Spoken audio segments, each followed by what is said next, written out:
bask in the glory. Every other weekend there's a cognac story. Before we give a toast, better make sure they pour me another glass and put it in the air for the time that passed. I said bask in the glory. Every other weekend there's a cognac story. Before we give a toast, better make sure they pour me another glass and put it in the air for the time. So, you know, once you hear that little robot voice, man, that means we are fucking live. Welcome back. You are now rocking with the fucking mediocre. I'm not going to say the best. You're rocking with the mediocre Meacham himself. All right. It's me. I'm back. It's Cognac Stories. Today we have a very, very, very special fucking episode. Damn, son. Where'd you find this? I got a very special guest today. The Portland Trailblazer himself. You know what I'm saying? The alligator waiting by the fucking river to grab the goddamn gazelles. The leader of the motherfucking new school, my man, Karim motherfucking Walker is in the goddamn building. Make some fucking noise, you pieces of shit. What up? What's up, brother? How you doing today, man? I'm well, and yourself, man? I'm doing all right, man. Just sweating in this hot ass sweater for the YouTube audience. The audio audience, you won't see the fucking links that I go through for you motherfuckers in the name of fashion for this podcast. So that's all, man. That's all. So hey, how's your weekend been, brother? I know you in the South right now. You motherfuckers got the 4th, 5th, 6th wave of pandemic going on right now, man. So what's good? Oh, I'll be in the house, man. My weekends consist of me sitting on this couch, man. That's it. And school about to start Monday, so I try not to do other stuff besides, prepping for school and things like that. All right. Hey, I'm gonna ask you, can you move a little bit closer to the mic real quick? Yeah. Let me slide this bad boy up. That's better? Yeah, that's better. All right, cool. And then whatever little audio issues, I'll just fucking that's the power of mixing and mastering and After Effects. I'll go ahead and fix that shit. But the audience doesn't give a fuck about that. So for those of you who don't know, I've known this guy since what, like kindergarten or some shit, 1st grade maybe. I had Miss Brown in the 1st grade, man. I didn't have Miss Brown, bro. I had Miss King. I didn't have Miss King. I think I had like Miss I had Miss Rudrow. Who the fuck is that? Yeah, no. We met that was kindergarten or some shit. Miss Harrell. Miss Harrell, yeah. 2nd grade, Miss Harrell. So that's a long ass fucking time for you peasants that don't have friends that you've known for over 30 years. Check yourself. If you don't, man, that's an issue, man. If all your friends are less than 5 years old, the problem is probably with you, man. That's what I'm saying, bro. It's a blessing. It's a blessing to know people this long and be able to, look at the trajectories, from, doing dumb shit like stealing chocolate milks and playing practical jokes to, my guy educating your goddamn kids on actual history. Yeah. So how's Georgia, Max? I know you guys are down there right now, fucking fighting mask mandates and vaccines and whatnot. And, man, they never had their masks on, man. It was never really shut down. When people was trying to go on vacation and stuff, they were like, "Fuck it, we just gonna go to Atlanta because you don't have to wear no masks." Yeah. I've seen that, man. A lot of people, instead of going to Cancun or fucking Cozumel or Ibiza, they went to the A. You know what I'm saying? Because it's two things about Atlanta, man. They didn't make you wear a mask and women don't make you wear condoms. That's what I hear. That's not a myth. That's true. That's true. Hell yeah, man. Shit. But yo, man, so do you want to tell the audience a little bit about yourself, or do you want me to just go ahead and fucking dick ride you a little bit? Pause. I'll let you get into it, man. All right, man. So first off, my guy right here, when we talk about the transition from boys to men, I've had the pleasure of seeing a lot of my friends grow up from, being, like myself, a class clown to a major contributor to society, so I've sat with this guy in fucking detention, cutting class, things of that nature. And now, one of the best and brightest young minds in the education field, living down in Atlanta, Georgia right now. For the audience who doesn't know you, what exactly do you teach? What grade level? 7th grade social studies, which is mostly just history and geography. 7th grade social studies. All right. And so people that are educators out there, all right, middle school is the real shit, bro. Like high school, the kids are already good. They're either going to fail out or they're going to graduate. Easy day. You know, elementary school, the kids are all nice and polite and they're trying to like bring you an apple and shit. Nah, the real battlefield is middle school because that's when the kids are going through that fucking transition. All right. From becoming young boys to adolescents to, you know, in some cases men. And you need male teachers, you know, men being positive male role models, influences on these young men and women. And that's what my guy right here is providing. One of the first swingmen, all right. KD stole this nigga whole style. All right, if you're gonna keep it a buck. Listen, I'm the originator of the 3-point shooting big man, man. I started that shit. So if you're gonna keep it a buck, you know what I mean? The original stretch motherfucking 4, all right, ball handle, pause, the fucking the wet jumper, all right, could D you up from anywhere in the court, stick all 5 positions. Why does basketball just sound mad gay when you're describing it, bro? Because it is a bunch of sweaty guys running around touching each other. Bunch of sweaty niggas hand checking it and posting each other up. You know what I'm saying? Like, yo, we got the 3-point dog. We got the 3-point line. Chill, my nigga. Man, I'm not on your team. Damn, bro. Gang blouses, man. But yeah, that's the thing, man. And you spent some time between the South and Jersey. So we'll definitely get into that. You know, we'll talk about going to college in the South because you were one of the first ones out of the group to actually go to college. We were a bunch of fucking losers, right? We didn't go till years afterwards if we actually went. And then, you know, we want to get into your experience as a Black man teaching, the importance of male mentors. Yeah. We had a topic that you brought up, the importance of Black fatherhood and the importance of male role models. We'll go into, you know, modern women in dating. I don't know about you, but smashing the PTA, we might have to get into that. Talk about some American history versus critical race theory, and then we'll go into the fun topics. All right.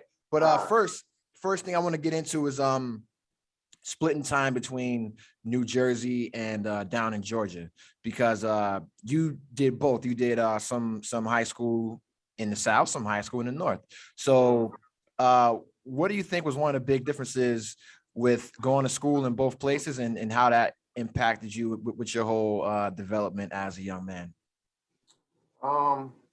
In the South, the high school I went to down this way, it was a mixture.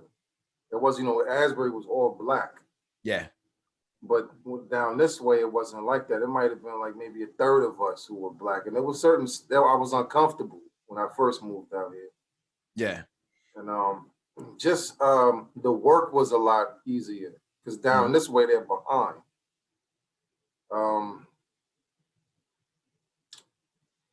So by behind, what do you mean behind? It was one class we were taking that I remember taking, like the book we used from like 8th grade down in Asbury. That was like a 9th grade book up down this way. Oh, okay. I got you. And then I aced the class. I already seen this shit already. So yeah. Hey man, I ain't complaining, bro. Man, I went down there, they thought I was a genius, man. And I'm definitely not. Nigga came down there like jizzing and shit with the liquid sports. Oh, man. I was down there killing them, man. So for the audience who doesn't know, what years did you do down in the South, and then what years did you do back up in Jersey? I did 8th and 9th down in Georgia. All right, yeah. So that's like freshman year. It seemed like me and my mother was going for a real long time, but we only was going for 2 years. Because so much had changed when we moved back. It was a lot different. Hell yeah, it was different. Niggas was wild. And then, you know, you kind of fell in love with the new school and shit, back with your old friends from back in the day. Yeah, just horrible influences on people. Oh, we was. Yo, I think about some of the shit we did, man. If we had like social media and cell phones, bro, like we'd be in fucking jail. You know what I'm saying? We'd be in prison or millionaires. All millionaires, bro. All millionaires. So I think that we might have invented trolling, bro. I don't know what the fuck other people were doing in schools around the country, but I know what we were doing. And I know when we had like job fairs and shit like that. That's, you know, remember when they asked Nook what he wanted to be? And the motherfucker got a male stripper to start doing that stupid ass dance. Like, man, and one of the teachers, he had his hand up. One of the teachers was like kind of begging, like, please don't call on this motherfucker. This is exactly who we pointed to. I said, oh man. Yeah, and like that kind of shit, bro. That's content right there, man. That would generate millions. That's why sometimes I think about just writing a screenplay and just writing a TV show about the dumb shit that we did. It hasn't been done. It's an untouched gold mine, and you don't see like we were having fun, bro. Like we weren't fucking in the gangs. We weren't fucking selling dope or nothing like that. We weren't doing dumb shit, committing real crimes. We were just having fun being young men. And then, shit got real. Like junior year, when everybody joins the gang, everybody's selling, everybody got a gun, motherfuckers getting shot, people getting locked up, and how was that for you, bro? Because I went to a private school for that freshman year, but I was I was still in the hood though, right? I'm still in the same neighborhood, right? Yeah. But I didn't see that transition that everybody went through until I went back to the public school, and I was like, yo, you niggas are crazy. You know what I'm saying? Yeah. Where do you buy a gun at 14 years old? You know what I'm saying? Like, and who's selling it to a kid? Anyway? Exactly. So I know for me, even though I was from the town, just transferring schools after that 1 year from 8th grade to freshman year, it was a fucking culture shock, man. So how was it for you, bro? Like seeing people that you grew up with, playing basketball in motherfuckers' backyards or some shit, or a dude was like a fucking nerd, and now this motherfucker is like selling dope and got 2 bodies under his fucking belt already. With that, I always like older now at this age. I know that there's no such thing as bad kids. It's just a little misguided or something, but bad, nah. It's just they were drifting off course, and then nobody ever steered them back in the right direction. That was all. Yeah, I feel you, because a lot of times they kind of pigeonhole black kids, and with the whole bad kid label, things like that. And especially boys, man. Yep, and all it is exposure. It's about being exposed to good mentors, the right role models, and then just other experiences besides the bullshit around you. And I know one of the things that kind of helped me avoid that shit was getting away and going to a private school, and then seeing how the other side lived, because it's like you see like the silver spoon shit on TV, and like fucking Bayside High and Save with the Bells kind of shit, and then you go and you actually experience that shit, and you're like, yo, these like there's a lot of similarities, but then a lot of differences, and the main difference is exposure, and then coming back to a public school to a town that's 1 square mile, and you seeing how limited our exposure is. You see why the vision of some of the kids just so fucking it's so tunnel like, they can't see beyond those blinders, and that was just my experience coming from that private to a public school. And so with you coming from the South, with how shit is down there, like what was it like coming back to the North and seeing the difference in students and behaviors and just shit that we got into? Now I do notice that it was a little more it was structured, yeah. But you know what I didn't like? They would have us walking in single file in 8th and 9th grade going to and from classes. So when I got to Asbury, everything in the hallway, it was like the movie Lean on Me, just in the hallway. I'm like, oh shit, the school ain't even that big. I got my schedule. 10th grade, I'm looking around trying to find this and that. I'm like, oh man, I lost it. Oh yeah, it was like it was like a fucking war zone, bro. That shit was so much fun though, man. Was that in the South or back in Asbury? No, hell no. That shit was boring. The only thing about down this way is you get a lot more girls when you come from somewhere else and move to the South. Yeah. That's it. Yeah, that shit worked then, and it still works now. Hell yeah, absolutely. Yeah. You got a little New York accent, a little swag, a little sophistication to you. They still like that shit. No offense to my Southern family and the Southern listeners, but y'all niggas some Bamas. I'm sorry. You know what I'm saying? Like that's what it is. This shit ain't never gonna change, bro. Like if you below Virginia, below the 757, it's the country. Nah, I would start that at like maybe I was started at Maryland. I was started at Delaware. Matter of fact, Delaware. Maybe even Philly. Anything south of Philly, man. That's it. That's country, bro. You a Bama, you know what I'm saying? Y'all motherfuckers wear black shoes and white socks, some weird ass shit, you know what I'm saying? With like shorts, just goofy shits, you know what I'm saying? Like goofy ass shit, you know. But one thing you did get to see was fashion, right? And just the trends and how we kind of had shit on lock. We had shit on lock in the East for a while, especially in the high school. And then how we just copied everything these motherfuckers did now, you know. And then to see back when you were going to school, they ain't know shit about Air Force Ones. They weren't rocking Jordans like that, you know. Like they wasn't rocking starters like that. Like we had everything, like we was the originators. And then to see it flip now, how's that like? I just be looking at people walking around, look like they got on costumes, but you know, that's the thing now. Yeah. And you know, I like the Northeast, like you said, there's two areas that's pretty much known for style in the country. I would say LA and New York. And of course, we're in that New York sphere of influence. So just going somewhere else and then seeing them like kind of, I guess, you know, taking over or setting it off, it feels like it was weird. Yeah.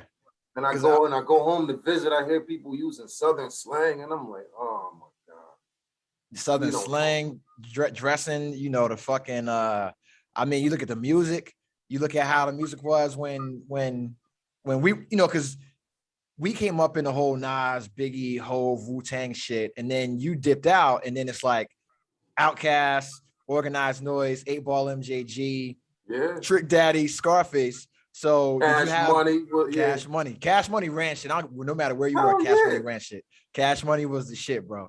And so being down there, seeing that whole fucking movement just rise, what was that like being a fucking outsider, seeing them come up on their fucking shit?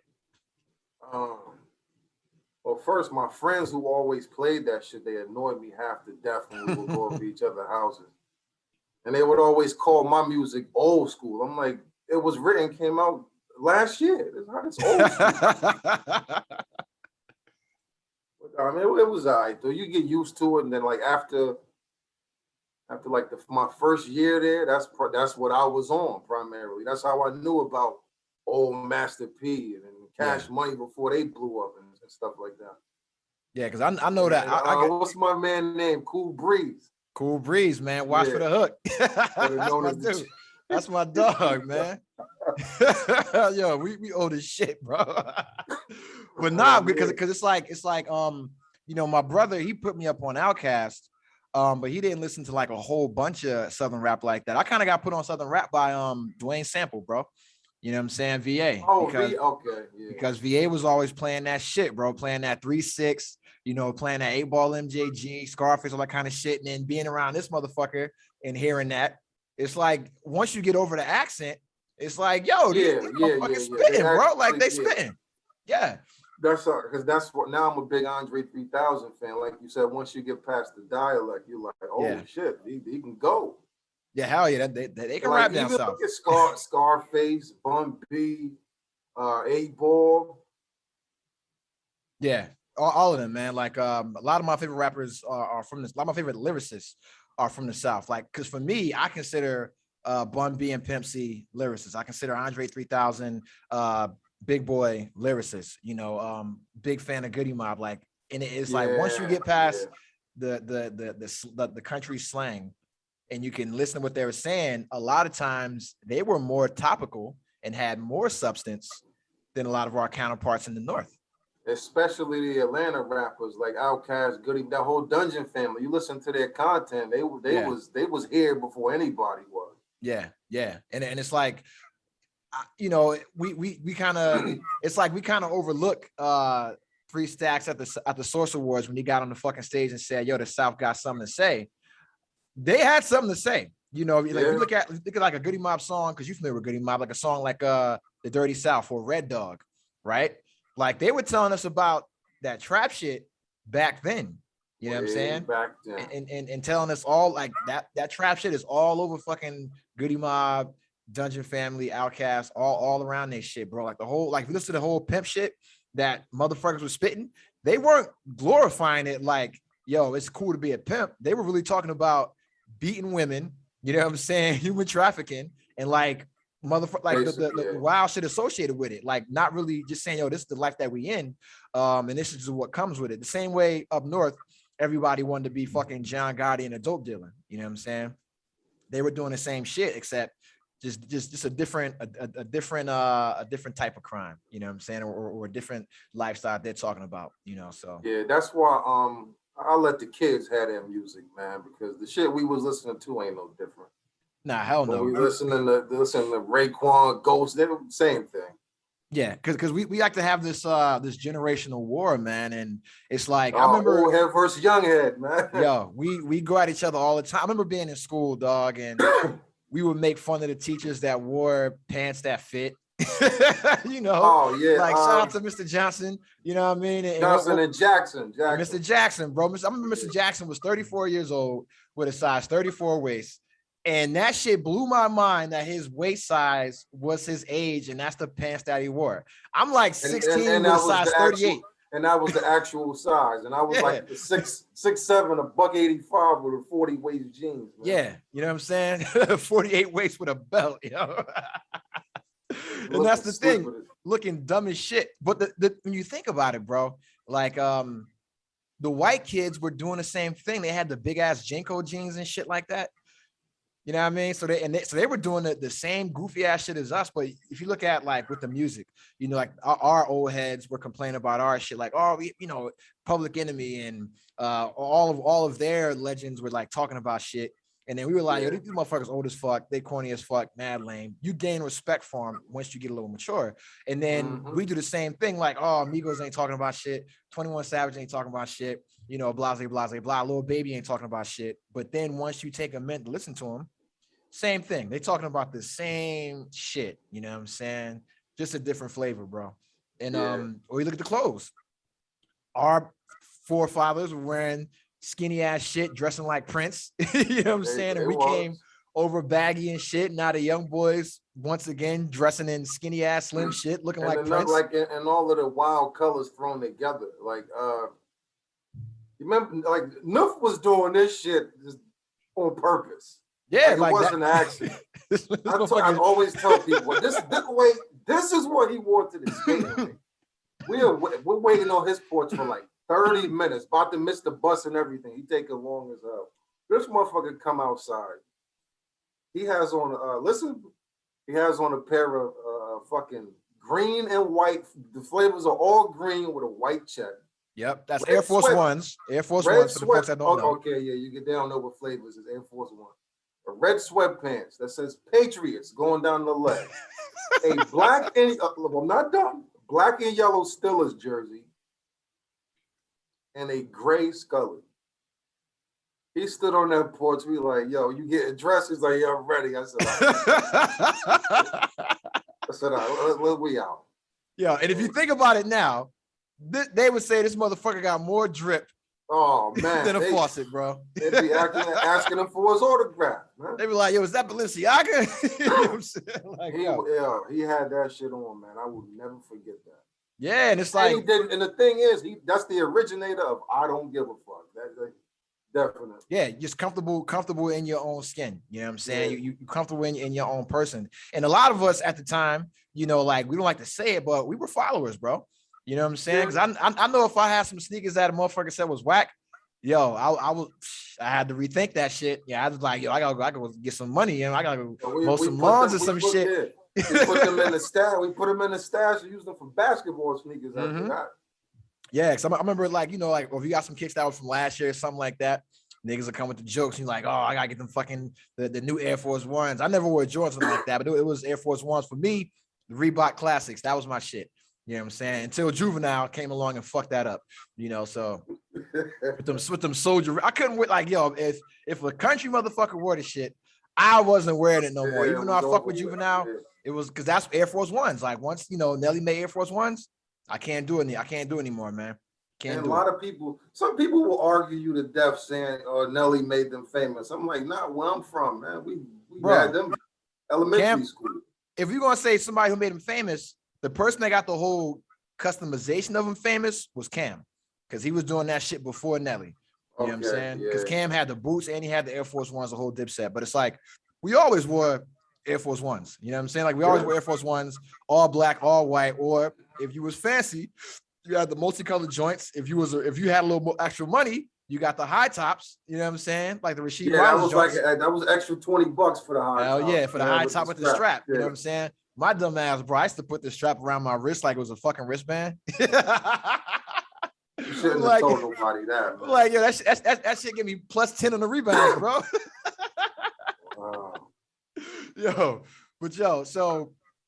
So you graduate, because we all end up graduating the same fucking year. Same time. No child was left behind, even though some of us probably should have, right? But looking at that graduating class, bro, and then seeing where we are all now, would you have had any idea that's where we'd be right now?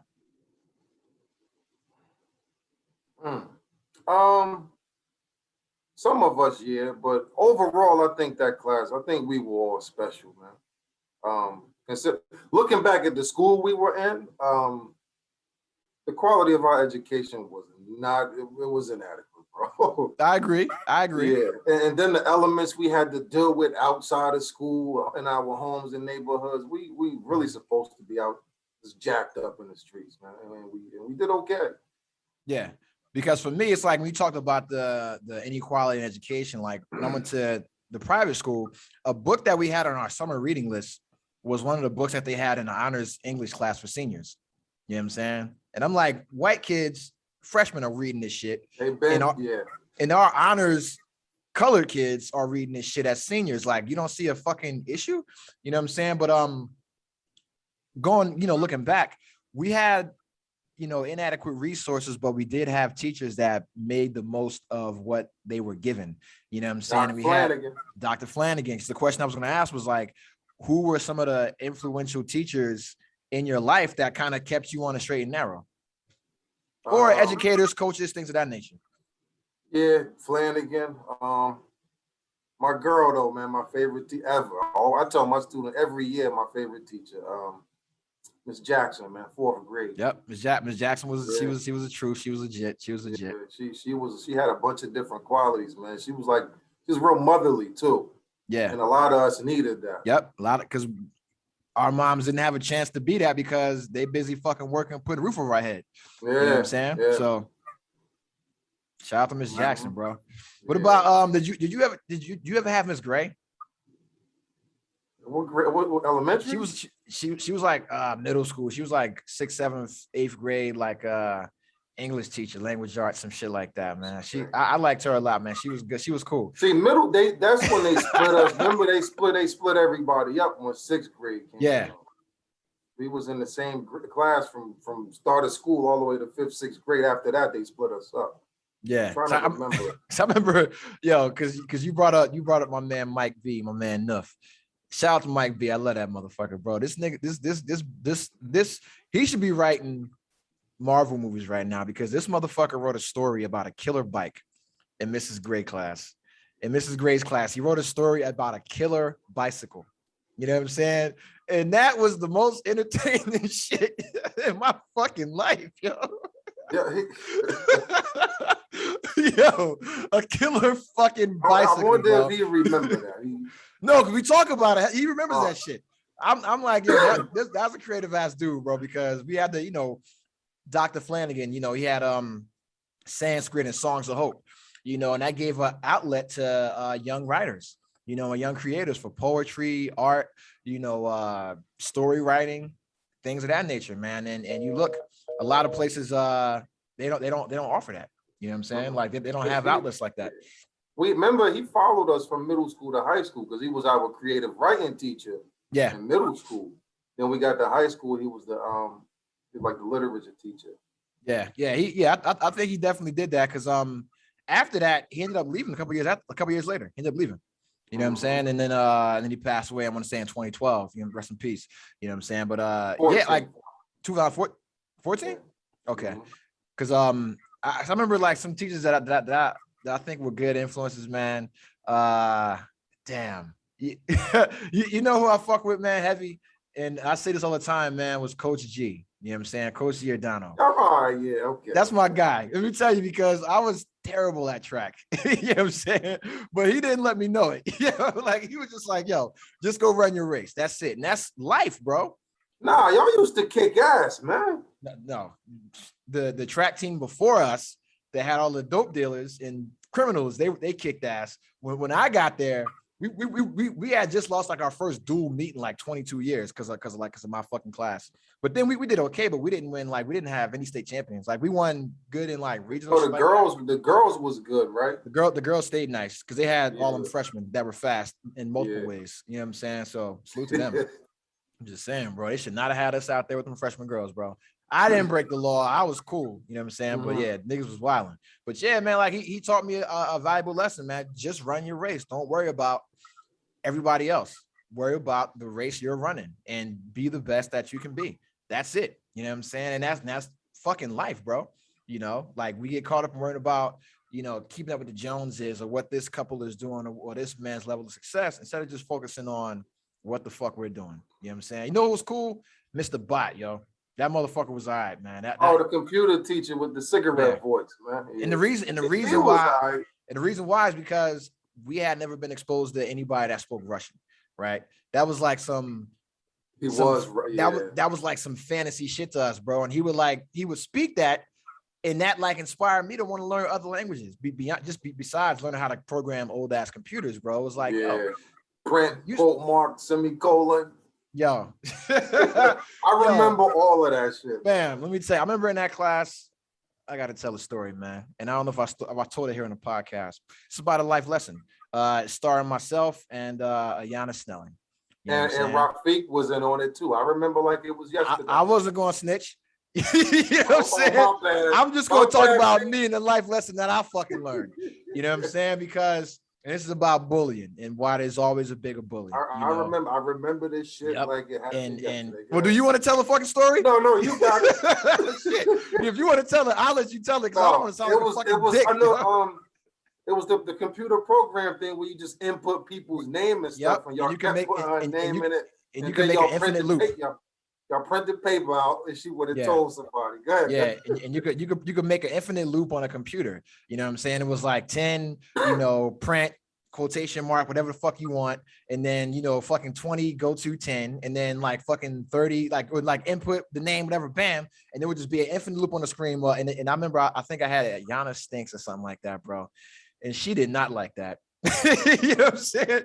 And she didn't just tell the teacher. I want to say she told her brother, and she told her cousin. Yeah, she told Dougie and Darnell Moss. You know what I'm saying? And yeah, and I want to say it was Dougie that came to see me in the stairwell. You know what I'm saying? And let me tell you, bro, I was trying to dip on this motherfucker. You know what I'm saying? Because for those of you who don't know who Dougie Moss, just imagine the ultimate bully, Thanos of bullies, right? Thanos of bullies. But he wasn't a bully. He was just a really tough kid. You know what I'm saying? That you did not want to fuck with. Yeah, like they didn't bully anybody. You just know they would fuck you up though, right? So it's like Thanos. You know what I'm saying? And my dumb ass is Ant-Man. You know what I'm saying? Before the superpowers, dog, with no Avengers. You know what I'm saying? And I did this dumbass shit. And I remember I'm trying to like go down the back stairwell in the fucking in the middle school. And this motherfucker came and found me, bro. And he scared me. He scared me so much I never bothered her again. And I apologize. You know what I'm saying? But the thing is that, I thought I was gonna die. You know what I'm saying?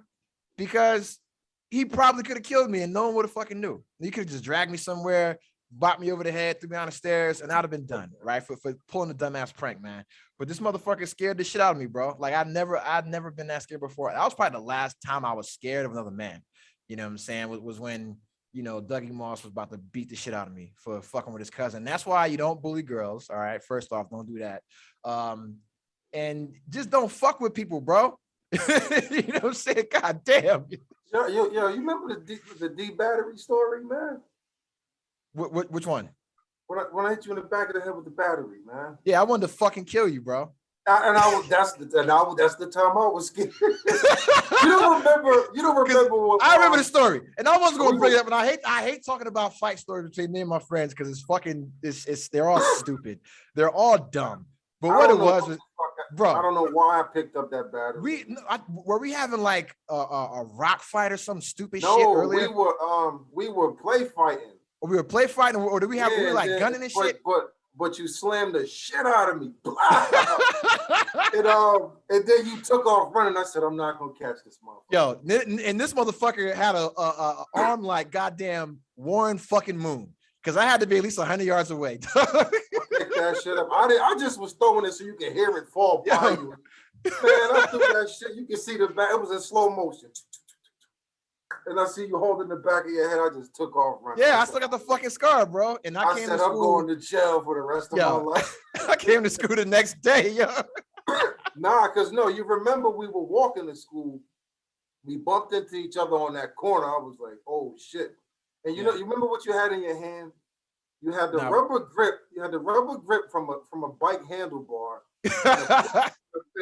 and stuffed in a broken broomstick was stuffed in it like a makeshift sword. I'm like, oh, you about to kill me.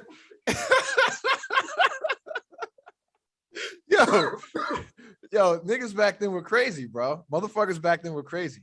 Because if you think about like all the fights that we had, not just like me and you, but like me and or just us and other people, just kids in the school, and how kids fight today with cameras and how that just escalates shit. Like you take an ass whooping back then, it was like, yo, y'all still cool. Like y'all still cool, right?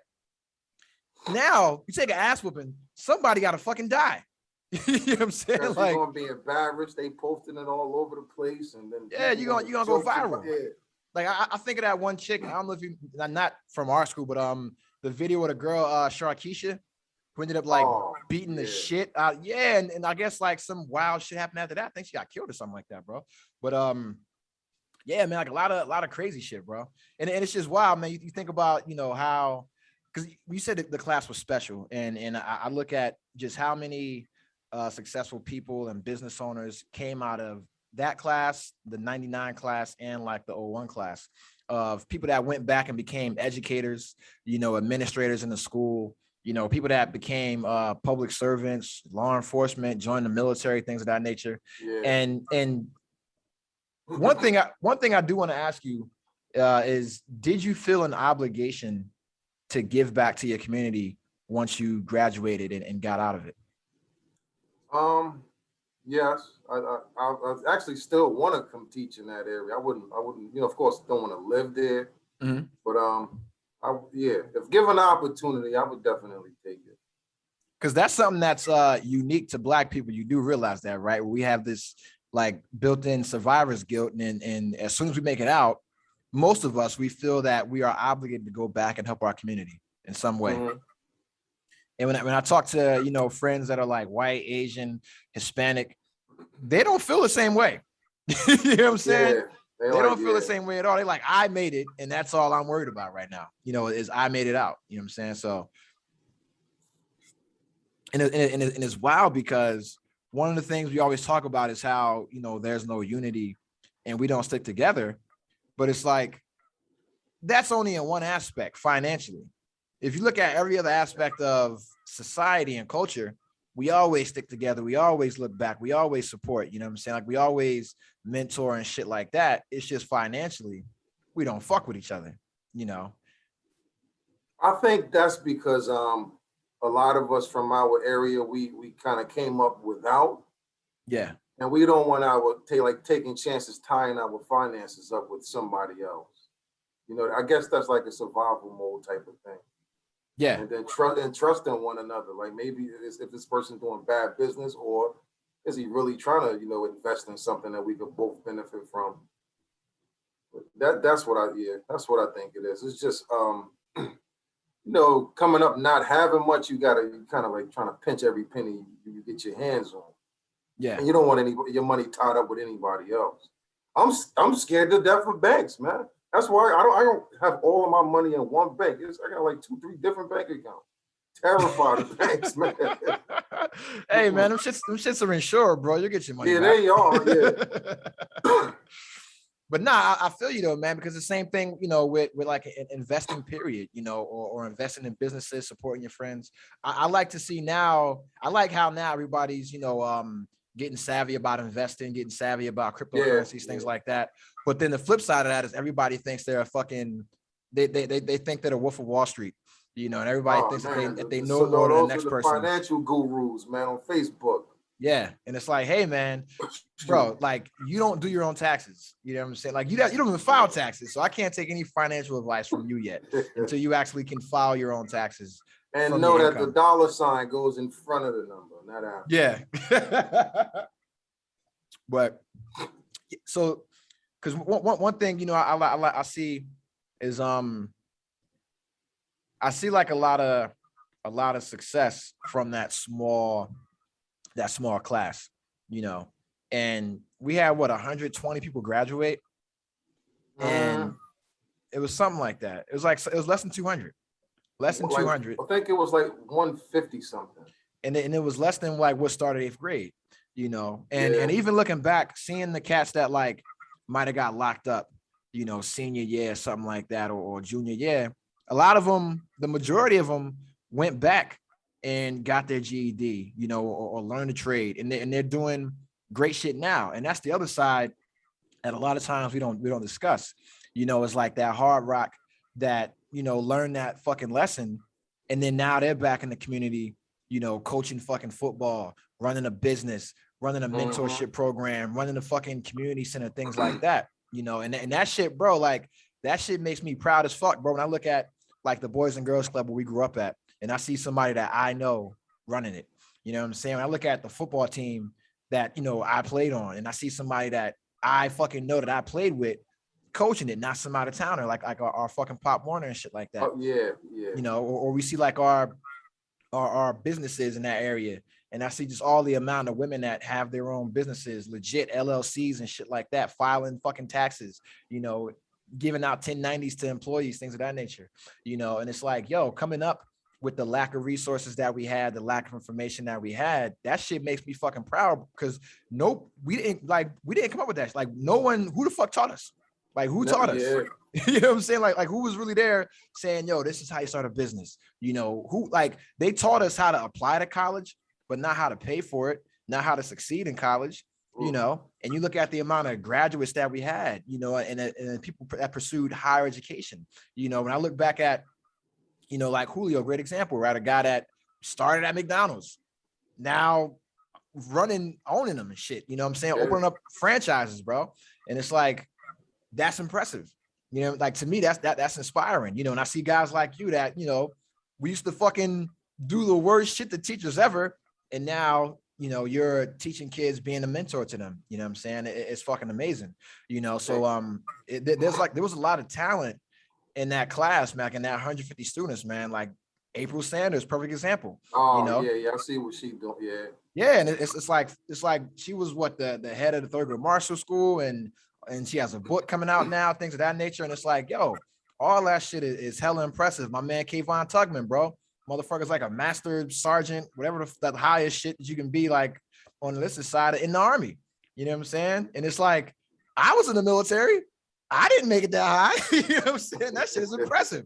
I was doing dumb shit. You know what I'm saying? But it's like all that, bro, is continually, inspiring, dog. Even like fucking Ram, you know what I'm saying? Blessed, you know what I'm saying? Having his own fucking videography company, shit like that. All of that, bro, is super impressive, man. And that shit just, inspires me. Even simple shit like, seeing people that we grew up with that didn't have fathers in the househouse being active fathers. About to say that, man. Yeah, and that's why I'm going into that. So I'll go ahead.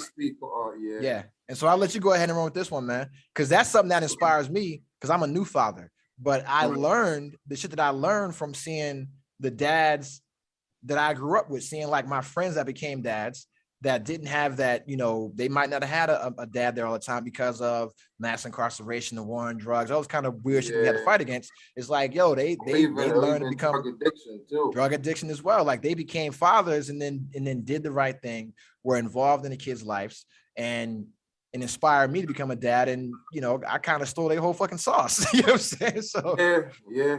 I'm still childless, but I'll be observant, man, and I like what I see. That's why I Yeah. always make sure I acknowledge brothers when they're father, even if they didn't have an example of their own. Mhm. Even if you just winging fatherhood, you cool with me because you trying, man. Yeah. And one of the things that society likes to point out, they did like a study back in like 1969. They said 70% of Black children are born out of wedlock, right? And America took that thing and created the myth of the fatherless child, the fatherless Black child, right? But no one did any extra research or any kind of deep dive into what that fucking actually meant. And then once, like the Pew Research Center and the CDC, they did a bunch of research after that. And they said, hey, man, that shit ain't fucking correct, right? Because the majority of Black fathers are involved with their kids' life. And so They just don't live in the house. they just don't live in a household, right? And part of that is because when women were offered assistance from the government, they weren't allowed to have a man in the household. Yeah. So they had to choose resources over a relationship. You know what I'm saying? And so if you telling a mother, I'll give you Section 8, I'll give you fucking WIC, food stamps, Medicare, Medicaid, all you got to do is not be married. Of course, they're going to choose that because that's the best thing for the child. Because if a social worker comes in as a man in the household, they lose all that instantly. And that's something that people don't fucking talk about, right? So now, they had a writer, Joseph Lebs, compile his research and showed that 2.5 million there's 4.2 million dads, Black fathers in America, right? 2.5 million of them live with the kids. You know what I'm saying? That doesn't mean married. That means that they live with the mom and the child, right? So that takes out the whole fatherless Black child thing. But then the CDC did more research and they showed that Black dads, whether they live with the children or not, are more actively involved in their child's lives than their counterparts of other races. So that's Black, white, Hispanic, everything. Black fathers are more involved. And some of the examples were Black fathers that live with the child and the mom are more likely to provide physical care, i.e. bathe, diaper, feed the young children, read to the young children, help the kids with homework on a daily basis than fathers of other races who live with the kids. So you can be a married white couple and a Black dad that doesn't live with his child, and he's more involved on a daily basis than that married white father is. You know what I'm saying? And for me, going into the military opened my eyes up to a lot of shit, and also going to a private school. Going to a private school, their fathers weren't involved with the kids at all. You know what I'm saying? And then going to the military, a lot of the, white dads that I knew, not all of them, but a lot of them, the mothers did most of the child rearing. And when the dad came home, you come home, drink a beer, feed up, watch TV, and that's it. You know what I'm saying? And I'm not trying to shit on anybody, but I know me growing up, my dad was on my ass about homework. You know what I'm saying? Like, and it's like, so why did they come up with this myth? And then another thing is that they also said that Black dads who fucking so all of the dads who live apart from their kids, they're not involved. Like the majority of them are not involved with the kids' life. So it's like, hey, if I don't live with the kids, I'm not in their life like that. You know what I'm saying? Like I don't have regular visitation. I don't normally see them. You know what I'm saying? Like I may pay child support, but that's the only child support that I provide. And being in the military, I knew a lot of motherfuckers that, only saw their kids twice a year. You know what I'm saying? They send a check every year. They send a check every month. You know what I'm saying? But, they didn't see their kids like we see our kids. You know what I'm saying? Because I know motherfuckers that grew up and their dad might not have been in the house physically. They were always around. I always saw people that had a father, they had a father. You know what I'm saying? Like they were always doing some shit. The father was at the parent teacher shit. Father came to the award shit. Father was teaching them how to fucking do shit. If the kid got in a fight, dad was showing up to fucking, regulate and things of that nature, man. And then when I talked to my friends of different backgrounds and ethnicities and cultures, they're like, no, my dad lived one town over, I never saw him, shit like that.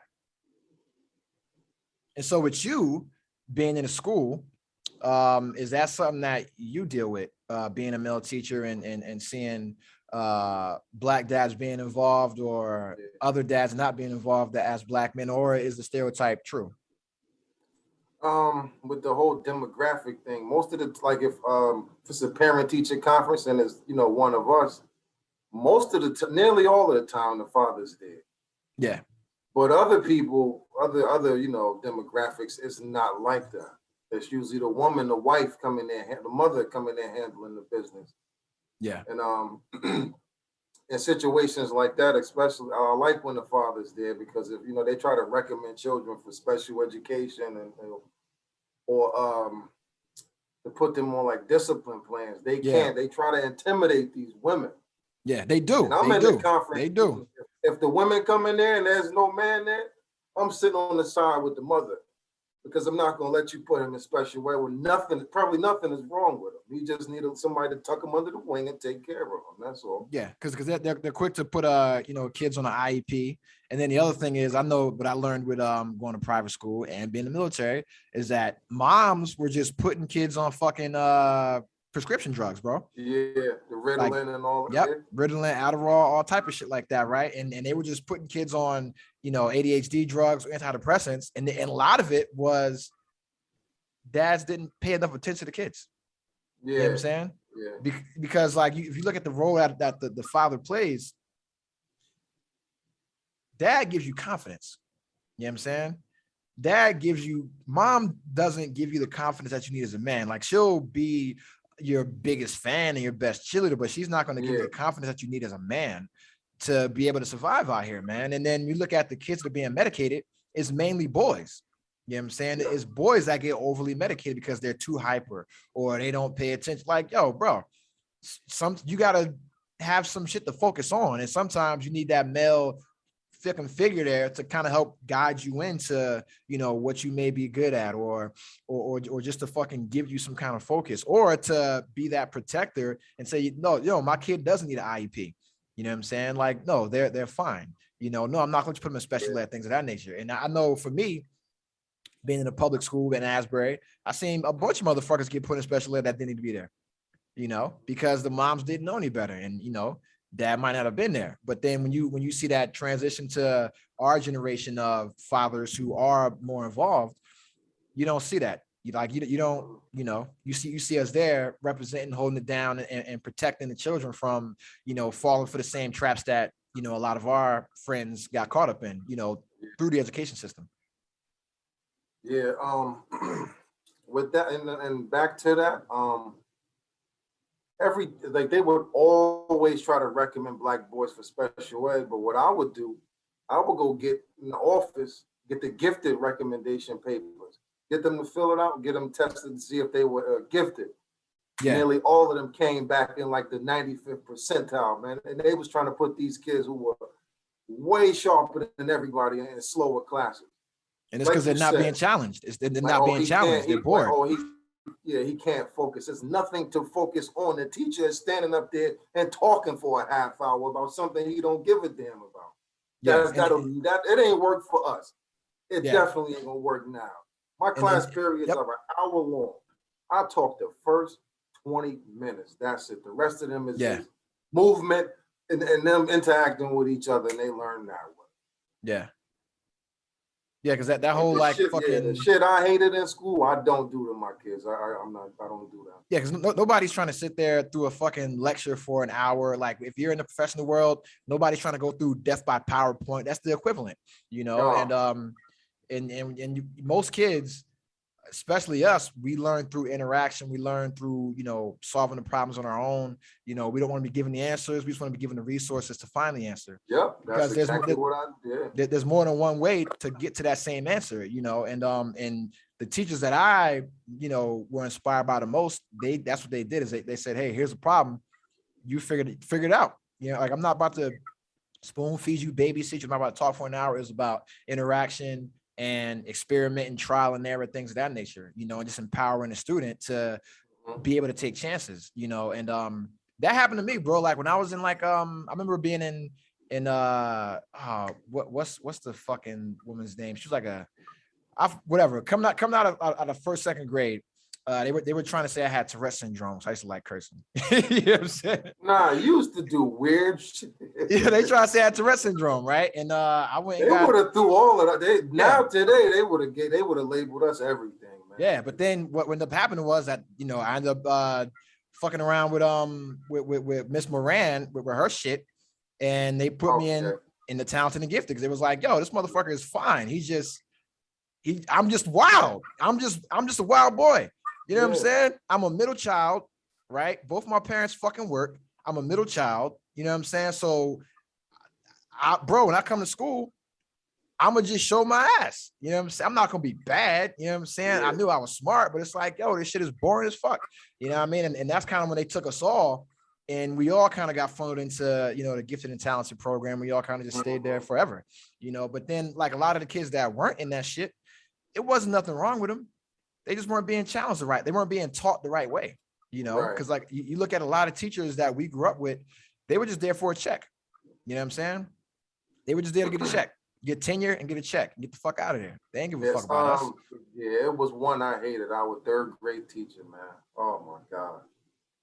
You know who that is, right? No, who? Which you go ahead and shout him out. Oh, Miss Onus, man. I couldn't. Oh my gosh, man. Do you know what I'll never forget this, man. She asked my mother, did she smoke crack when she was pregnant with? Yeah, I would. That's and she asked, she used to pick on me.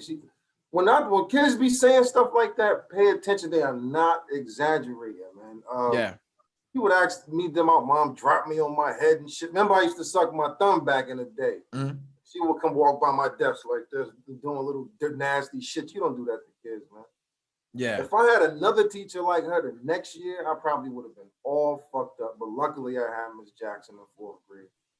Yeah, I remember that shit. I would have never been in school. I remember. Oh shit! I remember being in I want to say it was 6th grade, and we were coming out of 5th grade or some shit like that. Or I think I might have been going in the 5th, because I had Miss Balaam the year before, right? Reading, yeah, we had reading, right? And she asked, who doesn't want to be in this class next year? And I raised my hand and said, I don't want to be in here with you motherfuckers. And she sent me out of that class the next year, and I had Miss Kafar. You know what I'm saying? And God bless Miss Kafar. But she asked me some shit that I always remember to this day, and I always talk about it. We were in class doing something, and kids were reading, and they reading level isn't where it should be, whatever. And I'm just in there cracking up, whatever. But I'm doing what the fuck I need to do, right? And remember, she said some shit, and I didn't agree with it. And then she asked me, was I retarded? You know what I'm saying? And she was like, are you retarded? And I was like, bitch, if I was, how would I know? You know what I'm saying? And she sent me out the class, and they put me back in the gifted and talented class for that shit. You know what I'm saying? But nothing happened to her, right? Nothing happened to her. Yeah. Now you please, bro, you fuck around and get fired for that shit. You know what I'm saying? Finished now, yeah. Yeah, because that was like some regular shit of like her to insult students like that. You know what I'm saying? I'm like, you think about what that does to a kid's, confidence, their psyche. That shit is dangerous as fuck. You know what I'm saying? And I'm glad to see now when I look at, because we all got Facebook, I look at my Facebook timeline and I see the amount of people that I know that are educators, like, yo, these are the right people in these careers, in these jobs. These are the right people to have around our kids. They're from the environment, from the community. They know what we go through, know what we deal with, and they're not just trying to get a check. They're trying to make a difference. So, like, I gotta salute you, man. Give you a round of applause, man, because that shit ain't easy, bro. It ain't easy being a teacher. You know what I'm saying? You don't get paid $1 million. You know what I'm saying? Like, little kids can be fucking dickheads sometimes. Parents even worse. Parents even fucking worse. But I will say this, like, I did some time as a substitute teacher because I had 30 college credits, right? And I did some time as a substitute teacher. And when these little motherfuckers like thank you for some shit, or they're like, yo, you one of the good ones, that shit means something. You know what I'm saying? Yeah.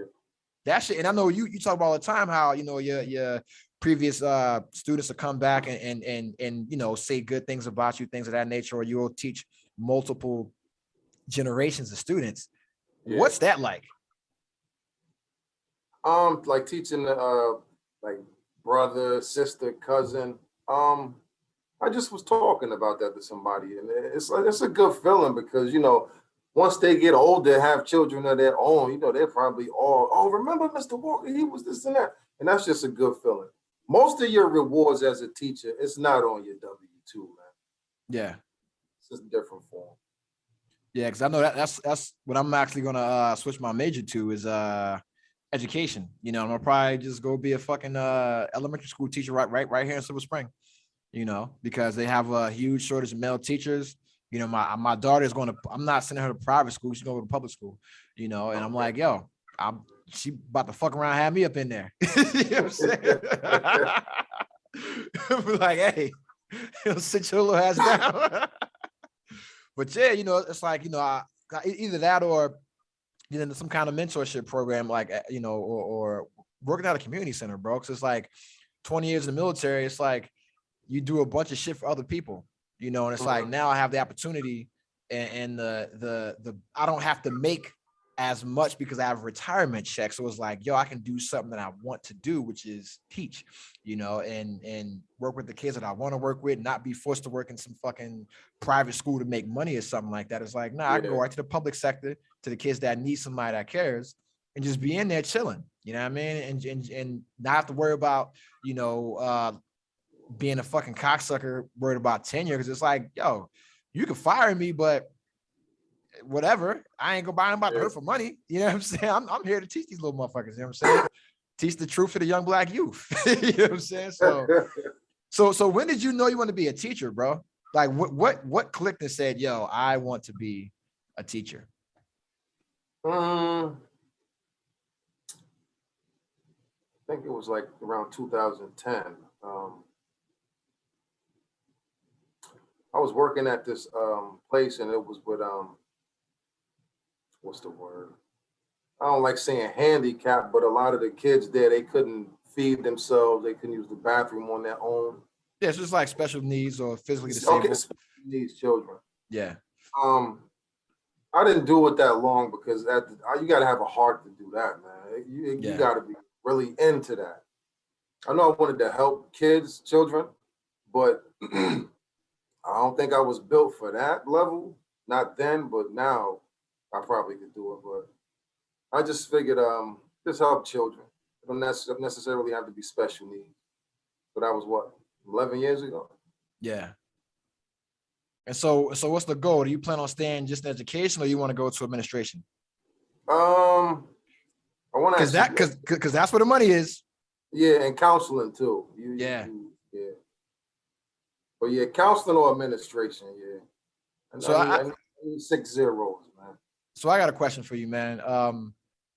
Has any guidance counselor actually provided any actual guidance to you? Who do we, man, I'm trying to even, what were their names? Middle school was Mr. McDonald. Remember the tall white guy? Yeah. He was a buster, man. he was. He was awful looking back, man. Yeah, most of them were. I'm gonna tell you who wasn't, bro. Who kept it real? Mr. Daly. I was just about to, that was my man, Mr. Daly. You know what? He did me. I wouldn't have graduated when I was on time, because when I came back, there was a class that didn't transfer over when I came from down south, and he changed it on the report card.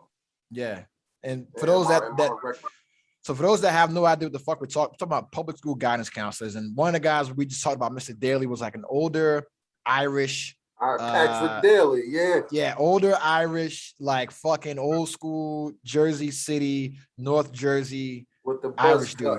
Looked like a foot, like he would fuck you up, bro. Like he should be a football coach somewhere. But real nice dude, real straightforward, by the book.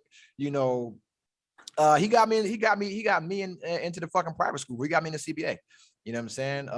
And I'm always thankful. But he wasn't in middle school with us, was he? Yeah, he was. I know we had Mr. McDonald was 5th grade because remember they had a counselor for every grade. So Yeah. all right. Yeah, Mr. Daly. Yeah, he ended up being my like 7th grade counselor. I remember like Then he went to high school with us. Yep. And I remember when we were graduating, man. Like at the, cause I didn't get to walk the stage with you motherfuckers because I threw a book out the window. I threw a book out of the window. I wasn't there. 8th grade, I wasn't there. Yeah, and I didn't get to walk the stage, but I remember the speech. I sat in the audience and shit, and he said, "Hey, man, I'm gonna give you guys like some advice. There's 3 things you need to avoid. You need to abstain from sex, booze, and drugs. You know what I'm saying?"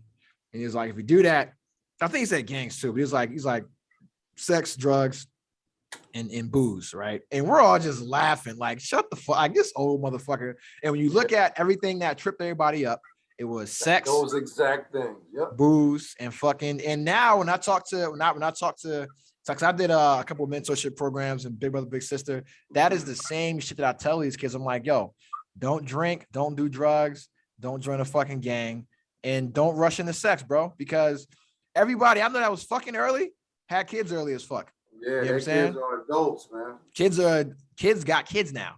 You know what I'm saying? And I'm like, I'm 39 with my first kid, and we got friends that their kids have kids that are in school. It's like, yo, what the fuck? Like, you got grandkids in school already, and we're 38 years old. And it's like, yo, if we just listen to this old white dude, we'd have been okay. You know what I'm saying? Like, yo, he wasn't trying to get us, man. But we just talked about mad serious shit for like a fucking hour, bro. So now we can start to ask. Oh, Mr. Daly, another thing he used to always try to get us to get into like try to get us the black men on the police force too. Yeah. And we had a bunch of, and that, man, see, we had some cool black cops back then though, bro. Yeah. Because we had black cops that was but you know why? They went to school with our parents. They were from that community. Yeah. And they were familiar with the people. Yeah. Now you go out there, it's some guy from Bears and Fairhaven or some shit. Yeah, man. Like, yo, you don't know how things operate here. You don't know nothing. You don't know me, my dad, my mom. You don't know nobody. Yeah, because it's like you know, because a lot of cats that we grew up with, like, Darryl Whitley, fucking Mike Park, Charles Grace, things like that, they all from the community, bro. And then like before that, we had like Hassan, you got my cousin, my big cousin, Steve Ramsey, all them cats, they were like the older heads on the force, and they all retired. Yeah, now it's like, the cats that we went to school with that became cops as soon as they got out of high school, they're retiring in a few years. And it's like, well, who the fuck is like picking up the mantle after them, because I went back home summer 2020, and my dad was like, yo, man, all these fucking cops are out of towners, it's all gentrified now, they only like the cops are only at the beach. And I'm like, yo, calm down, Dad, like relax. No, he was right. I went down to the beach and there was about 50 fucking cops protecting that side of town, and then and like on Cookman and shit like that, and like where like the new other side of the tracks is, like where all the gentrified shit is, and like the hot spots, ain't no cops over there no more. You might see a cruiser sitting there, but ain't no cops. Nah, he's sitting there on his phone, man. And then it's like, when we know we have a drug problem, a gang problem, a violent crimes issue, and it's like, well, they're all down there protecting the fucking money, bro. I thought about getting into law enforcement for a minute, man. I'm way too old now, but when I was at 10 years in, I was about to get out. And I was thinking about going to be a cop, but then, I'd have been like Denzel. Bro, in training day. I'd have been like, I have one of my fucking captains in the Navy. He said that's how I was in the Navy. He was like, you remind me of Denzel Washington, and I'm like, oh, thanks. And he's like, no, I mean like Alonzo from Training Day. And I was like, what the fuck? And he was like, yeah, because he's like, you came in and you had all the best intentions and you learned all the systems and all the good shit, right? And you look out for the guys. But he was like, when it comes to the job, you do the job very well, but then you do a lot of bad shit as well. Like a lot of illegal shit and a lot of shit you shouldn't do. But it was nothing related to the job. It was all like off-duty shit. You know what I'm saying? So it was like, if we go to a foreign port and they're like, yo, we got a fucking 1 a.m. curfew, I'm blatantly breaking the curfew. You know what I'm saying? And not only just breaking the curfew, I'm making sure people see me break the curfew. So I don't give a fuck about this curfew. You know what I'm saying? Or it's like, yo, you're not supposed to fraternize. It's like, okay, fraternization does not count if everybody I'm with is colored, right? Because they don't want you hanging out with the same, like different like ranks too high and shit like that. And it's like, no, if you black or you brown or you Asian, nah, that rank shit is out the window with me because we all in this shit together, bro. We are a fucking minority. So we all gotta sit together. You know what I mean? So I don't give a fuck if you've been in this bitch for a month or you've been in this shit for 20 years, I'm gonna hang out with you because we can benefit each other. You know what I mean? Like mainly you can benefit from me and the older OGs around me from this mentorship that the fraternization rules prevent us from giving you. You know what I'm saying? It's like it's unique to us, bro. And I'm like, and he was like, yeah. And then there was like, well, I mean, when I was in the Navy early in my career in Virginia, bro, I was selling guns. You know, legally, but then that stopped when Obama got elected because he closed the gun show laws and the gun purchase loopholes, like buying shit out of state, bringing it back up and selling it. Because in the South, there's a gun store every corner. Every pawn shop sells guns. You can buy them with an ID. That's it. No fucking background check. License. I could walk right. It's a pawn shop right by my house. Walk right in there, and I could leave there with an AK-47. Yep. Right. I remember like I would take my little $996 check when I was like an E2 in the Navy, and I would go down, buy 2 guns, sell them in Jersey, and make $2 grand. You know, because I couldn't sell dope. You know what I'm saying? That was not going to work. I'm going to try to go to jail. So I'm like, yo, so I did guns. And then when I got smart, they had the outlet malls everywhere down there. So I would just sell clothes. You know what I mean? And I would just buy Tim's for like, because they would get the outlet price would give you like a 20% off military discount, like another 10% off, and they were already discounted. So Tim's that was $140, you paying $60. I'm selling for $100. I'm still giving you a discount, and I'm making $40 profit. You know what I mean? So doing shit like that, selling polo, and he was like, "Yo, like you've done that your whole career, and now you're like in leadership, and you won't stop doing it." Because at that time when he said it, I was working with some people that in the nightclub industry. And I was, like selling package, like, if we had a Christmas party, I'm like, yo, my man's going to do it and you're going to pay him. You know what I mean? And he going to get the DJ, get the catering, get the hotel, and then you're going to go to his fucking nightclub afterwards. And y'all going to spend money. And that's illegal. You know what I'm saying? But that's the kind of shit I was doing. Or we go to a foreign country and it's like, yo, who knows where all the dirt is? All the dirty shit. Me. You know what I'm saying? So they're like, yo, like here's the blacklist where you can't go. It's like I'm in there. I don't give a fuck. I'm in there with the bitches, with the drugs, with the fucking alcohol, with the wild cockfights, all type of wild shit. But I'm not doing drugs and like that, I'm not permitting that. But it's like, yo, if it's like some dirty shit going on, that's where I'm at. And he was like, yeah, you like Alonzo. And that's like a microcosm for my military career. But as a teacher, it's like, if I work with kids, that's a good thing because I can tell them how to avoid all that shit. You know what I'm saying? And don't do that. Learn from my mistakes. And whatever you're going to do, put in 100% effort into it. You know what I mean? So, and just shit like that, bro. But, so now the Parent Teacher Association, because I've been to PTA meetings and I've worked in the school and I've been a recruiter. And I've seen some of the ladies, man, and some of them, in your words, some of them can get the blazing. They can get the blazing and get the glazing, bro. So how's it been for you, blazing and glazing the PTA, bro? Or is that off limits? Yeah. Before, I had to learn the hard way that don't play where you work. Or at least wait for the child that's out your class or something like that. Or move on to the next grade. They think you're supposed to just get them an A just because you stepdaddy now, bro. Yeah, mom's getting blazed, man. Like y'all carpooling the fucking school together and shit. And some of them, it's a messy situation some years back. Like went over there and then kid right there in the living room. I'm like, oh my God. Yeah, hey man, it's hard to resist sometimes, man. I know being a recruiter, you can't do that. You'll get fucking kicked out the Navy, right? You can't smash any recruits, and that's like a hard line. Anybody being recruited, you will get kicked out for that, right? But you have like parents that dead ass be throwing it at you, and you can't do nothing with them until the kid graduates boot camp. And so then that's still easy to turn down as well, because it's like, yo, this my career's on the line. But when you go into these schools doing presentations, you're in the classroom in your uniform talking about the military and shit, you got these young 25, 28-year-old teachers looking for a come up. You know what I'm saying? And I don't mean a come up like they ain't got a career. They like, yo, this motherfucker's here with a career, single. He's telling the kids his life fucking story. They get a whole good ass, picture of you, and they like, yo, I'm about to throw this motherfucker some pootie tang. You know what I'm saying? Some poo tang. Yeah, they play, especially in the profession where guys are scarce. Yep. Plus, male teachers usually like some old fat guy anyway, or they listen to Lil Nas X. You know what I'm saying? Look like a men on film character. Yeah, I'm like, hated it.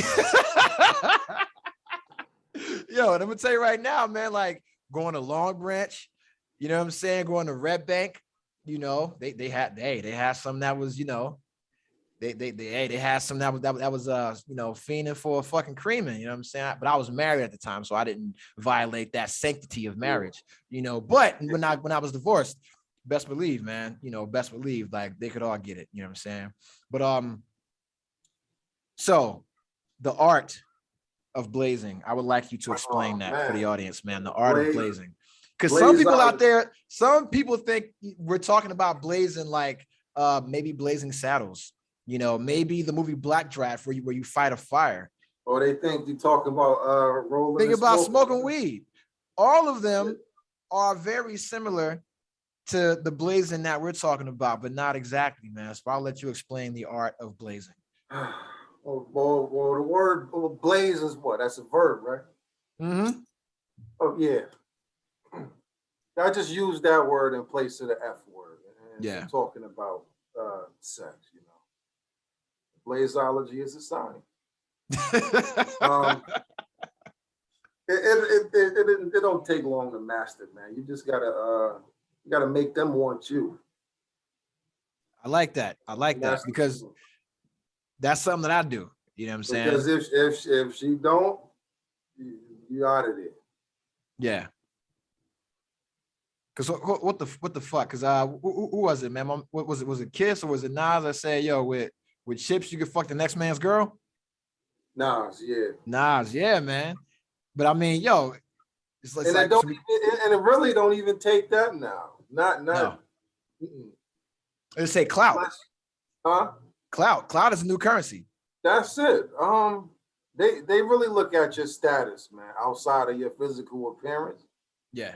And your like physical stature is what catches their attention. They've already researched who you are once they seen you. So all of that running off at the mouth and telling them what you do, which they know already. Especially if y'all from like the same circle. A total stranger, probably not. But if y'all like in the same industry or something, whether you teachers, you work at the same building, the hospital, they researched you already. Because I know me, I'm like 6'1" and a half, right? 6'2" on a good day. I don't wear heels like that, right? And I get my fair share of women. And I wasn't always 6'2". I think I was like 5'8", 5'9" until like junior year. And then I got some pussy and hit a growth spurt. And then I was lit. After that, right? But you've been tall your whole fucking life, bro.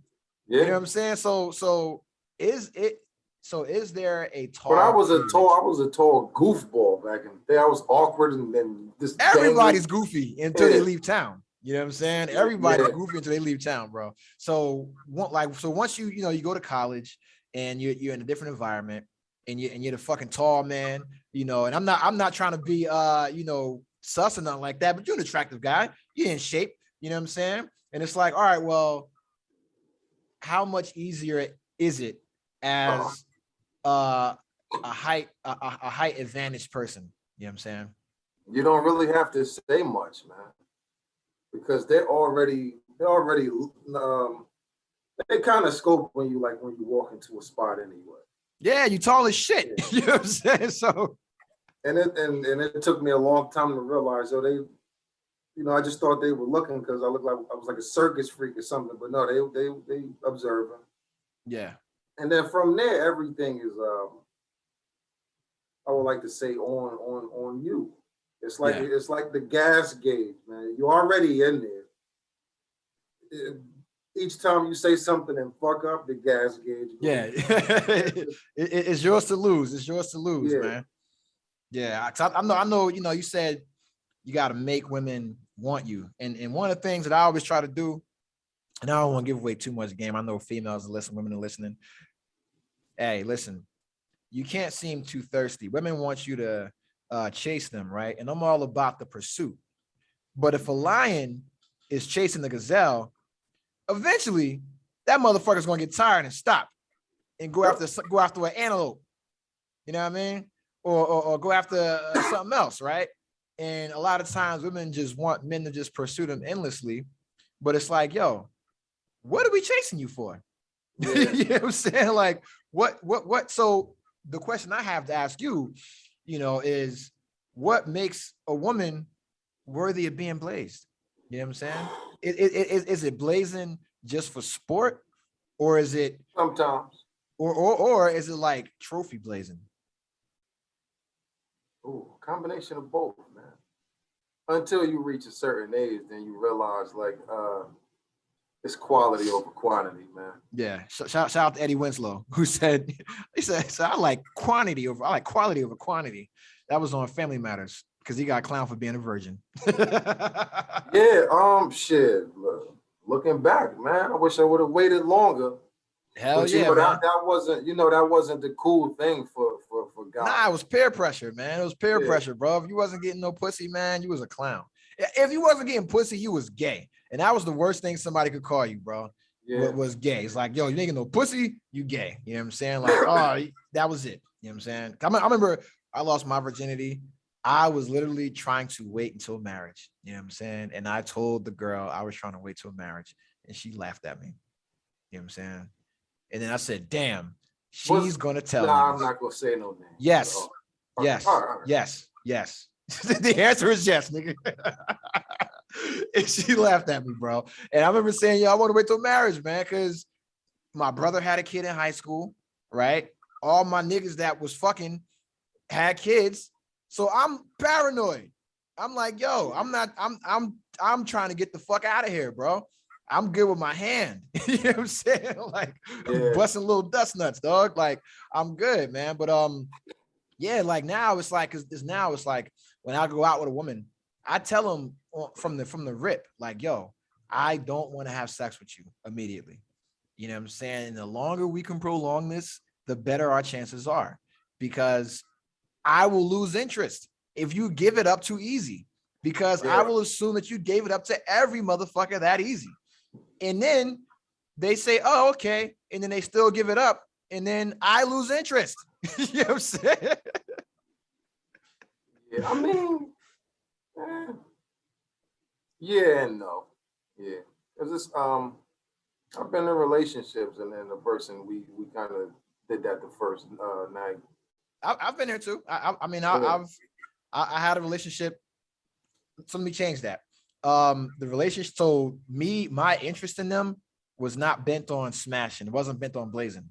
You know what I mean? So I like them.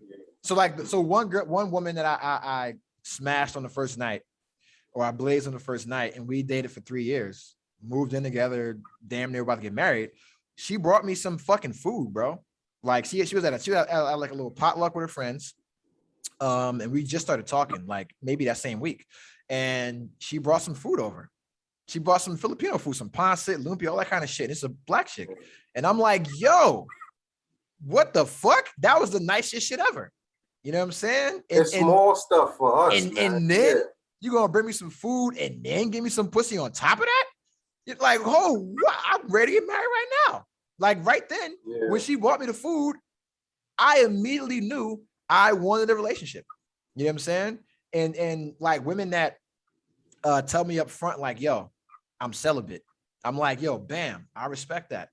You know what I'm saying? Because I know in my heart, I'm gonna get the pussy. You know what I'm saying? So yeah, I'm a fuck, right? But you are letting me know that you have a standard, that you have some fucking morals, that you have like a code that you care about the value on your vagina because I put a price on my penis, right? And women if they're under 30, saying they're celibate, they'll lie. Yeah, they're a goddamn lie. You know what I'm saying? They probably got an STD. They wait for the clear up. They got their little pills and the little drink that they get. It's like, I got 7 days. You know what I'm saying? But nah, man, but it's like, and it's wild, man, because, you know, for me, you know, I'm at the age where I'm not trying to, I'm very selective. I used to be a machine gunner, bro. I was coming out with the fucking AK-47, spraying everything, bro. I was like Shine shooting the club up. Now I'm a sniper. And it's like, yo, I'm only, you know, I only got a certain amount of nuts left. So I'm very selective with who I give them to. You know what I'm saying? And so it's like, yo, I tell women straight up, yo, I don't want to have sex with you. And if they respect that, I respect them even more. You know what I'm saying? And then it's like, we can build a relationship based on mutual respect and friendship and intimacy, not based on sex, because there's other ways to be intimate without fucking.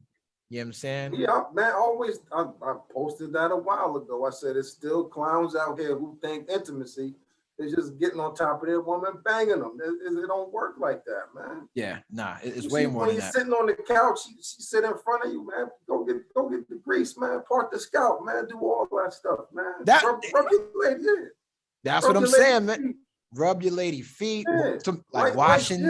Oh my God, washing your girl's hair. That's like that's my shit, bro. Man, listen. Like yo, like that's me saying I love you right there. I'm a wash your motherfucking hair. You know what I'm saying? I do the hair mask and shit on my own hair, man. Listen, mine, she loved it. Yeah, man. I use the avocados, the olive oil, and mix it together. Yeah, because all that is showing that you can be a caretaker for her. Yeah. You know what I'm saying? You got some nurturing qualities that, you know, she don't gotta always do that. Yeah, because for us, it's like I ask men all the time, like, yo, what do you bring to the table in a relationship besides finances? And it's hard for motherfuckers to answer. They don't. You know what I'm saying? It's hard because it's like, because first off, they don't know themselves, so they don't know what they bring. They don't know their own value, and it's like, well, you can't ask a woman that same shit and then get mad when she say, oh, I bring the table, or I am the table, or when she gives you pussy for a Valentine's Day present. It was like, well, what can you offer besides a bag? You know what I'm saying? And that's the thing, man. Yeah. People they gotta evaluate themselves, you know, and see, hey, like what do I need in a relationship? What does my partner need? And that has to go with actually talking to your partner, learning love languages, things like that. So me, I didn't learn that shit until I was like 28 on the end of a marriage. And then I learned about that shit, and that's when I learned how to get divorced. But when did you learn that it ain't all about blazing? You know what I'm saying? Yeah, about that, like 29, 30, I would say. Yeah. It's little small stuff, man. Of course, you got to be an expert in the field of blaze-ology, but that helps. But it's other stuff, man, like foot rubs and shit like that. Light some candles, man. Yeah, you gotta keep the candles, the incense. Or sometime you cook for. A little small that's stuff. My shit, bro. That's my shit. I cook all the time. That was my finishing move, bro. Like that was like date number 3. You know what I mean? Date number 3, I'm gonna cook for you. After that, it's a wrap. You hooked. You know what I'm saying? She's like, especially if you made some shit and that shit hitting. Oh, yeah. And it's not like some basic ass shit like spaghetti. You know what I'm saying? Like, I cooked and you got the hamburger and fries on the plate. Now. Yeah, or you make a hamburger helper, bro. I remember, oh my God, I was married and she used to make hamburger helper. I used to drive me through the fucking roof. And then try to give me the remix. I'm eating that shit. Try to give me the remix and then give me the tuna helper. No, I'll eat it if I'm making it. That's not home cooking. You know, if it comes out of a fucking box and all you do is add water and fucking hamburger. If it takes under 30 minutes, I don't consider that cooking. So there's meals you can make under 30. As a single guy, I have like 20 recipes that I can make from scratch in under 30 minutes. You know what I'm saying? And and a lot of them, And is that including like the prep time, all of that, getting all of the stuff? Oh, because it's normally fish or chicken. You know what I'm saying? That's all. And so with fish, bro, that shit take fucking 12 minutes, bro. You know what I'm saying? Quick as fuck. And then you know how to multitask. If you're making like, you know, like a fish with some vegetables, pasta, things like that. I got the fish here. I'm fucking grilling the asparagus here. Pasta's right here. Sauce right there. I'm using all 4 burners, bro. I learned that at McDonald's, my nigga. Well, you know what I'm saying? I learned that at Mickey D's. we was legendary. Hey, made for you started with us, bro. We was the fucking pioneers of that shit, bro. The fucking train, nigga. Shout out my man Steve Hutchinson, dog. You got the initiator, the dresser, and the last person. That's what I'm saying, bro. I took them skills and applied them to my real ass fucking life, bro. If you can manage a fucking McDonald's grill area during a morning rush, bro, you can make Thanksgiving easy. You know what I mean? And that was my shit. And the thing with that, we were kids. First off, we were fucking child slaves, dog. We were like, we were fucking child soldiers, my nigga. We were back there doing dumb shit. Work 8 hours. They was breaking all type of labor laws. I remember working a 24-hour shift one time on my day off. Yeah, my day off, bro. You know what I'm saying? And then, but I also got fired like 5 times for doing dumb shit. You know what I'm saying? So, you know, it is what it is. Wait, did you listen to the episode with Bone on there? Not the whole one. The one I heard, he talked about putting the fucking the shit in your shoes. No, he talked about putting like that fucking it, man. Because I had got him kicked out. I got him kicked him out that day, and what happened was once I got him kicked out, I had the brand new Pippins, the all black one. Them shits was clean too. He had the Big Mac gun and just squirted Big Mac sauce in my brand new sneakers. So I get off work, I put my feet in them shit. The fucking Big Mac sauce just volcano out the side. I said, I'm a illest motherfucker. Yeah. And that's why we needed camera phones back then, bro. For shit like that. Or putting the rag in the box. Remember that shit? I remember that shit. I got fired for that. Yeah. I remember wet floor signing drive-through, I remember wrestling in the goddamn refrigerator, the walk-in freezer, the break room, all that kind of dumb shit. First, bro, we might have invented the Me Too shit too. You know what I'm saying? Because I'm not incriminating niggas, but I'm gonna just say, and I'm not gonna say no names, but I'm gonna just say collectively, we were some wild boys at McDonald's. You know what I'm saying? Because we was trying to smash everything that came in that motherfucker. You know what I'm saying? We was placing bets, like, I bet you. Yo. Like soon as something got hired, it was like, yo, all bets are down. They was hiring them Neptune joints too. Shout out to Neptune. Neptune had the finest quality women, bro. The finest quality, still does to this day. The finest quality black women I've ever, just per capita. Then, wait, Neptune. It's something else somebody used to do. They were our age, and they were in management position. Relax, relax. But that's all I could give, man. Relax.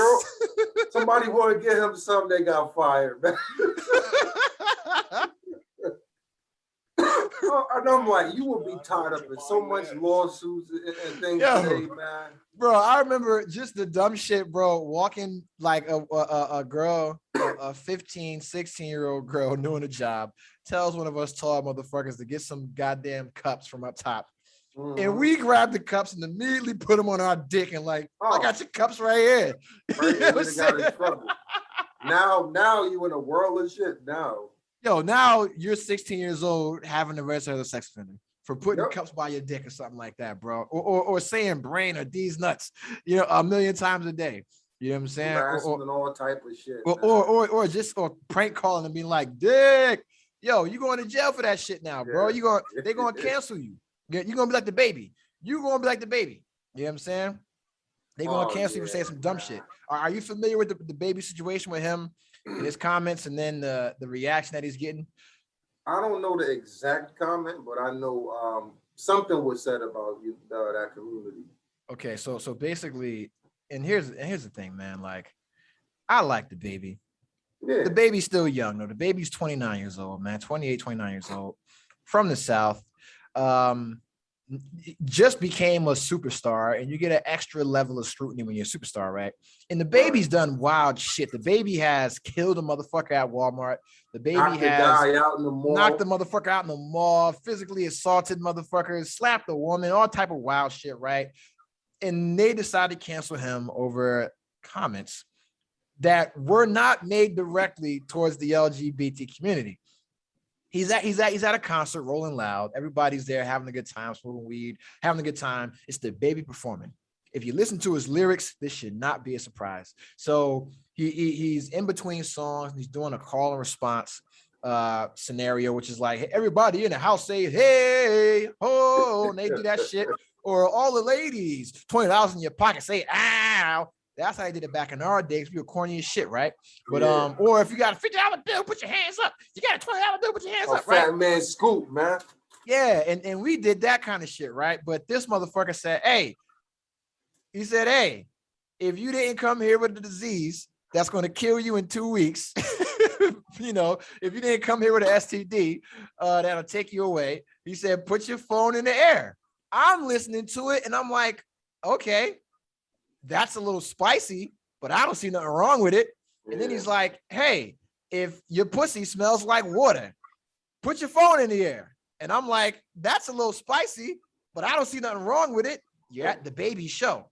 You're familiar with his lyrics and his words. We just had a song called Throat Baby. And people loved it. So I'm like, yo, WAP, wet ass pussy. You bitches like wet pussy. Apparently, you made #1 song in the country, right? So a little spicy, but it's at a concert. I expect that, right? And then he said, hey, if you're not in the parking lot sucking dick, you know, put your phone in the air. And I took that as, if you're not in the parking lot doing something else besides listening to my show at my concert, put your phones in the air, right? But then one of his hype men was like, yeah, some of you niggas is sus. And then the baby started saying some shit that he probably shouldn't have said, right? Added it on. But I'm still not taking that, but he ain't say like, yo, gay niggas, whatever like that. He was just like, nah, like, he's like, yeah, some of y'all motherfuckers are sus. He's like, I'm gonna be honest, like some of y'all out here sucking dick, right? And I get it, bro. I'm still not taking that as some anti-LGBT shit, but at the same time, he ain't talking to me, right? And if he was, I'm at the baby's fucking concert, so I'm not a nigga in the parking lot sucking dick. I'm a nigga in the crowd sucking dick. So I'm putting my phone up, you know what I'm saying? So I'm like, yo, this shit ain't about me. And then everybody took that shit and ran with it and said, oh, he's promoting stigma about HIV and he's fucking, anti-LGBT, right? And I get I don't know how they came up with that. But get my niggas reached. And so what happened was, so he came out and said, yo, you know what? The HIV comment was a little bit much, but I didn't say shit about the gay community. And then he stuck with that and was like standing on that. And then everybody started taking away concerts and sponsorships. And you got Madonna coming out saying, oh, yeah, right? Her son uses the N-word. She used the N-word to refer to her son, white son and black son, multiple times on social media, right? So she should not be fucking talking. And then you have all these other celebrities and what I expected, all these other virtue signaling, social justice warrior, wannabe black celebrities. They are the fucking worst. Man. They are the worst. Because we talk about supporting each other and we talk about learning and growth and mental health and protecting black women. No one protects black men, right? And so you look at Cardi B. Cardi B admitted to drugging men, right? And robbing them, right? Megan Thee Stallion had domestic abuse charges in her past, right? And then bragged about it.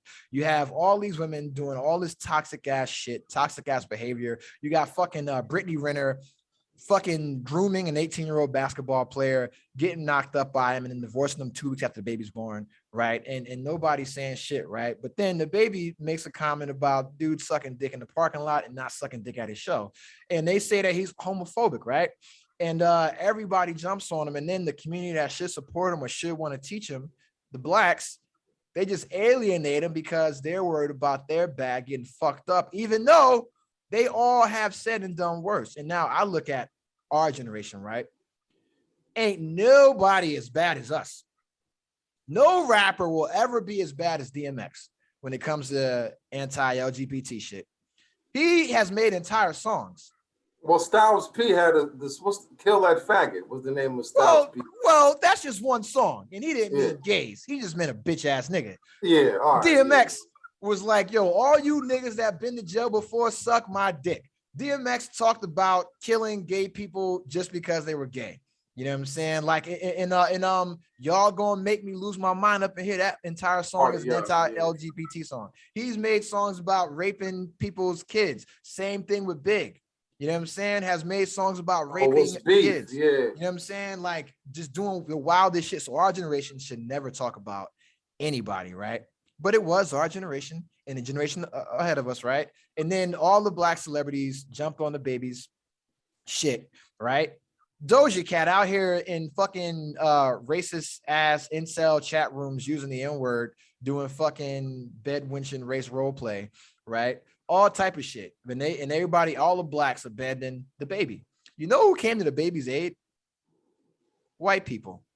Miley Cyrus and Justin Bieber. You know what I'm saying? Because Bieber had his issues with saying some anti-black shit in the past, getting caught using the N-word, right? And he said, hey, man, basically, hey, he fucked up. And we should not be quick to jump on him. You know what I'm saying? And then Miley Cyrus came out and said, hey, this is just a lack of education, you know, and hey, I'm willing to meet with you and talk to you about this shit. And let's not judge him, right? And I'm like, damn, white people, that's what's up. Because we do that for them, right? Yeah. When they say some shit that's like fucked up or some shit that's like anti-black or culture vulturish, we extend them the grace to correct themselves, but we don't extend that same not to each other. Nope. To each other. You know what I'm saying? So any thoughts on just us and cancel culture in general only applying to black men? Always said you can't be a black man and talk about nothing now. Nope. And you know, we for decades we've been the target of everybody's conversation. Mm-hmm. We're deadbeats. We're fucking criminals. We're in prison. We don't take care of our children. All type of bullshit. And that was my neighbors upstairs. Relationships. We don't know how to treat women. All type of shit. Yes, there's men like that exist, but that don't apply to everybody. But you ask the average person. Ask anybody who's not a black man. If they think this shit is true about black men, they'll say for the most part. Yeah, because we cannot say, we can't speak on anything. Women, children, people's sexual orientation, and none of that stuff. Or we're done. Yeah. Because you're automatically homophobic, or you hate black women, or you're misogynistic, or you're supporting the patriarchy, shit like that. And like my thing is like, yo, there's a difference between tolerance and acceptance, right? Let's say I'm a dude, right? And I'm a dude. And let's say I tolerate LGBTQ shit, right? But I don't accept it. I can say I don't agree with it. And that doesn't make me homophobic. I'm not going to disrespect somebody because they're gay. Nah, that's your choice. Do what the fuck works for you. I just don't fuck with it. But if a black man says that motherfucker's homophobic now. Oh man, you know they'd be on his front lawn, burning crosses and then waiting for him to come out. I'm telling you, man, you cannot say anything, man. Yeah, because right now, you know, like I hear a lot of my brothers talk about the gay agenda, right? The gay agenda, they're trying to emasculate black men and promote homosexuality and break down the black family, all this kind of shit, right? And I understand. I empathize with you guys. That's 100% false. That's not what's going on here. What's going on is for years, we used to beat the shit out of gay people for being gay.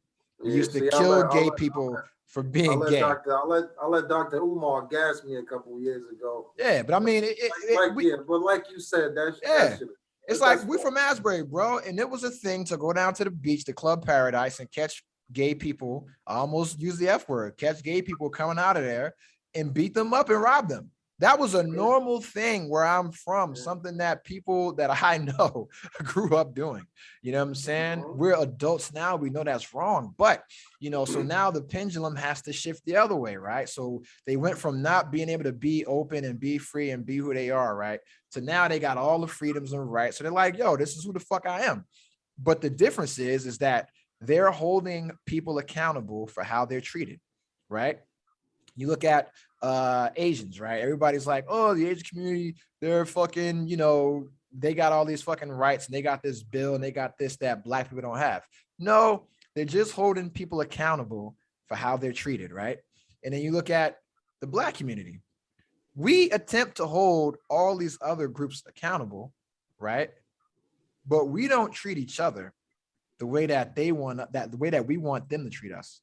You know what I'm saying? So it's like, I don't want you to use the N-word. I don't want you to say Black men ain't shit.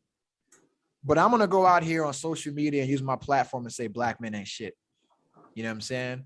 Like, I'm going to fucking, you know, criticize cops, right, for killing unarmed Black kids.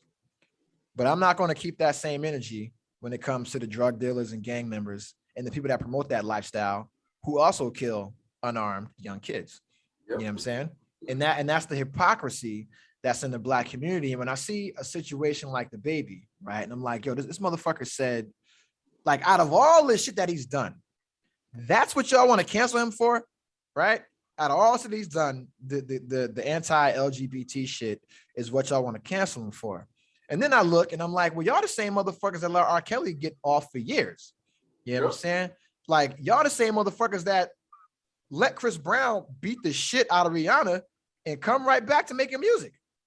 You know what I'm saying? And then y'all the same motherfuckers, right? The same motherfuckers that call Russell Wilson corny, but then get mad at Future for having 20 kids with 20 different baby mamas. And that's my problem with the fucking Black community. You know what I'm saying? Isaiah Jones, RJ, he talked about that a lot. And he said, Black people just pick their hypocrisy. Whichever one, you know, makes them comfortable, that's what they pick. Yeah. Yeah. And I see it a lot. And I mean, you know, we've all fell victim to that. I know when I grew up, I was super homophobic. You know what I'm saying? Until I learned that my uncle, you know what I'm saying, got killed for being gay. And I was like, okay, well, maybe I can soften up a little bit, right? And then you come into the military and then you meet gay dudes, right? And you're like, well, these motherfuckers are just like me, except they suck dick. You know what I'm saying? Like, oh, remember we used to make jokes and just torture motherfuckers, man, in school. Yeah. Just for the dumbest shit, bro. Like, oh, your G site, you gay. You know what I'm saying? There's a certain individual we was in school with from elementary school all the way on. And I know, man, looking back, we were pieces of shit, man. Who taught us differently? Yeah. Because I mean, it wasn't like my dad ain't ever teach me. My dad taught me to not be racist. He never had a conversation about the LGBT community. You know what I'm saying? Mm-hmm. But I know he has friends in that community that he's cool with and that he respects, right, and shit like that. But it's like, we never had that conversation. So that education came from the street. It came from my environment.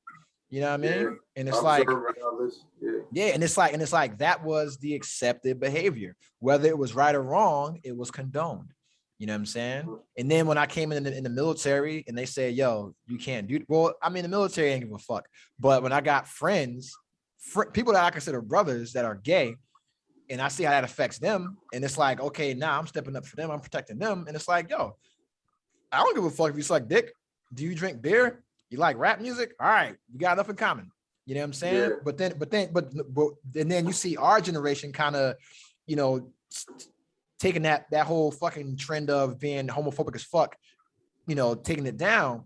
But it's like, yo, people don't ever want to acknowledge that, bro. Like we still the same cavemen that we were in fucking, you know, 1993. Like, punks jump up to get beat down is literally a song about beating up gay people. Tribe Called Quest on I want to say not Beast Rhymes in Life, but I want to say it was might have been They had a whole song about gay people. Q-Tip. Q-Tip. It was his song. The reggae, Buju Banton. All reggae music, all dance hall music was about killing. That song was about killing. Boom, bye bye to a bati boy head. You know what I'm saying? Scalp them and hang them up high. You know what I'm saying? Burn the Chi-Chi man, right? And it's like, look at what we came from. And that's what was socially acceptable to where we are now. And it's like a motherfucker says some comments that ain't even directed to that community like that. And then they fucking go ahead and try to get them. It's like, yo, bro. And then to see us not support this man. And then the other bullshit we support. Look at Kanye West, right? A motherfucker who aligned themselves with Donald Trump, Make America Great Again hat. Out here, this motherfucker said he wanted Kim to get an abortion for their first kid, right? Aligning yourself with an actual racist, right? And you got niggas lined up at the fucking Mercedes-Benz Stadium 2 fucking weekends in a row to hear that man, you know, play an unreleased album. And people got mad at me for saying that's Kanye West and a cult of coons. You know what I'm saying? But you down in the South, man, and you know you see the shit. So any comments on that, man? Just Kanye West and how people were so quick to extend him that grace that they're not extending the baby. Because Kanye's bigger, that's all. And when you at a certain level, you really can't do no wrong with like amongst the masses, man. Like Jay-Z could say some off the wall shit, people gonna sweep it under the rug, man. And Kanye, I guess, is at that level.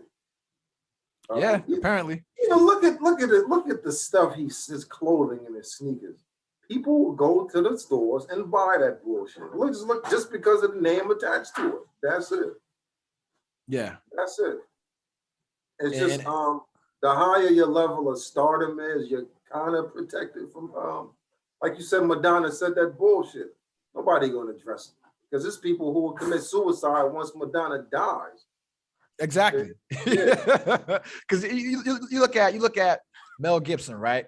Motherfucker caught on tape saying all this anti-Semitic shit, all this shit about black people, yada yada yada. He's still making movies. Yeah. You know what I'm saying? And you don't see black folks riding on him like cancel him. Nah, you look at fucking Alec Baldwin. You know what I'm saying? The shit he said about his daughter, hoping that she got raped by a pack of niggers and shit, right? On the phone talking to his daughter. He's still working with Tracy Morgan. You know what I'm saying? Like he's still on 30, right? That's what I'm saying, right?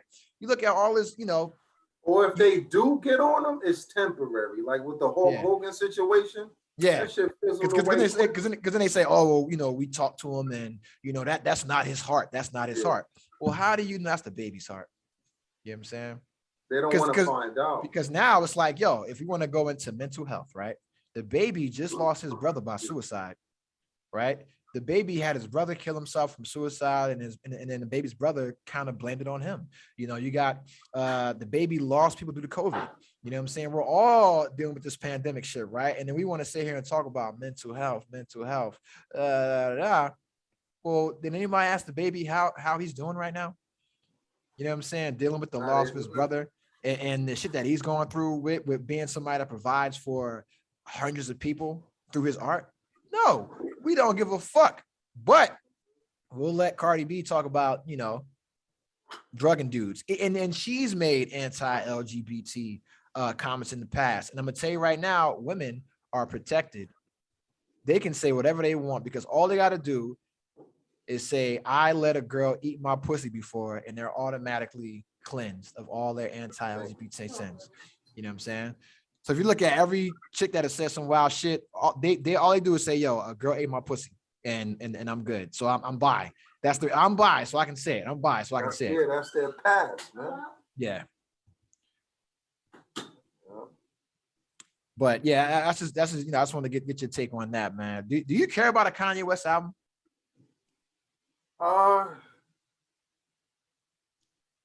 Not really, but I mean, I would check it out. I'm not because I stopped listening. Sold in a store. I'm not running out to the store. Yeah, because I stopped listening in 2016. Once he put the red hat on, once he went to Trump Tower, took that meeting, I stopped fucking with Jim Brown. I stopped fucking with Mike Vick. Stopped fucking. I never fucked with Steve Harvey, but fuck Steve Harvey. Jim Brown, Jim Brown was on that. Yep, Jim Brown went up there with Ray Lewis and Mike Vick. And you know, like, Jim Brown was like one of these. Yep. Man. And when Dave Chappelle, he didn't go to Trump Tower, but he said we should give him a chance. I was like, yo, Dave Chappelle, you wildin'. But then Dave Chappelle came back out and said, you know what? I was wrong. That nigga's wild. You know what I'm saying? Like, you know, but then he explained himself. He said, yo, you shouldn't want the president to fail, you know, because I mean, the thing is, you look at Black folks, right? They went harder on Joe Biden. You know what I'm saying? Than they did on Kanye, who actually ran for president and lined himself up with a bunch of racists. They went harder on Bernie Sanders. Like, oh, well, you signed the 94 crime bill. Well, yeah, it was a good decision at the time. You know what I'm saying? There was a lot of other shit in that crime bill besides mandatory minimum sentences. You know what I'm saying?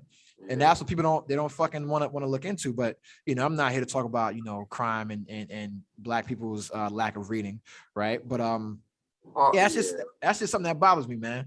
You know, political ignorance, man, I call it. Yeah. So I know one thing we talked about that you and I have talked about before, but just what do you think the effects of hip hop as a culture are and its effect on the youth? The same thing that was with us. You know, we thought it was cool to, you know, sleep with as many women as possible. Not really treat them like shit. And it was mainly about what was in your pocket or how you dressed or what you drove. And that's all that mattered.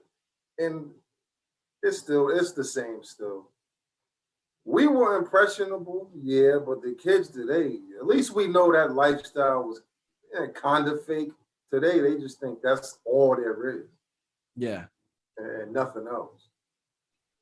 Yeah, because it's like, you know, back in the day, I like to say that we had more of a balance, right? Because for every NWA, you had a public enemy, you know? And even with NWA, they weren't just about, yo, let's sell dope, let's join gangs. It was like, nah, fuck the police, right? It was like, it was a message behind the music because Q was writing it, right? But we had songs like Self-Destruction that told us, hey, man, we're headed for self-destruction. You know what I mean? They and you had all the rappers come together and say, yo, you niggas are wildin'. And what do? We danced to it and then let it pass. And then we did the same exact shit that they said we were going to fucking do.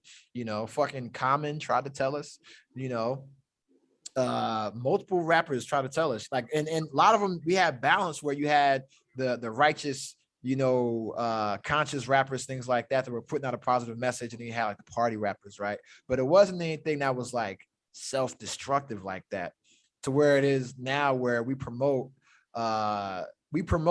being hooked on opioids. You know what I'm saying? Like, we promote multiple pregnancies by multiple women. You know what I'm saying? Like we promote like infidelity. Before it was like, yo, I'm a player, I'ma just smash mad chicks. Now it's like, yo, I got a main chick and I'm fucking other niggas bitches. Yeah. You know what I'm saying? And I'm paying for them all. We promoting it like it used to be pimps. That was respectable. Now you're promoting the trick culture. You know what I'm saying? And that's scary, bro. Ain't no honor in that. Ain't no fucking honor in that, man. Definitely the trick culture, man. For real. Yeah, because now you got girls like Saweetie talking about, if you can't buy me a Birkin, then you can't talk to me. Well, it's like, all right, well, why should I get you a Birkin? You know what I'm saying? Like, what did you do to earn that? The pussy, that's it. You know what I'm saying? Like, you can get that anywhere, man. Go right down to the strip club, 500, I got it. You know what I mean? If that. You know what I'm saying? I go to depending on what strip club. Hey, shout the back page. You know what I'm saying? Rest in peace, bro. You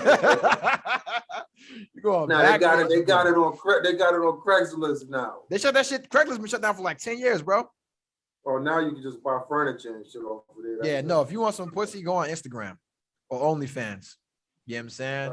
Yeah. Or go on Twitter. They all on there, man. And yeah. But just look on her booking info, bro. That'll tell you the price right there. You know what I'm saying? She comes to a city near you. But now women embrace getting flown out and having multiple men paying for them. And it's like, well, how are you gonna be a wife? You know what I'm saying? Like that's not wife training, and that's whore training. That's prostitute training. Like I said, I'm like you had the podcast. Well, I think you was just starting now. You said let the hoes hoe in peace. Yes. Okay, Let these hoes hoe. Yes. You could do that. But your complaints about men not wanting to commit and take you seriously, we don't want to hear it. 100%. 100%. Yeah, I'm good on that. You can do what you want. I don't give a shit. Just don't come to me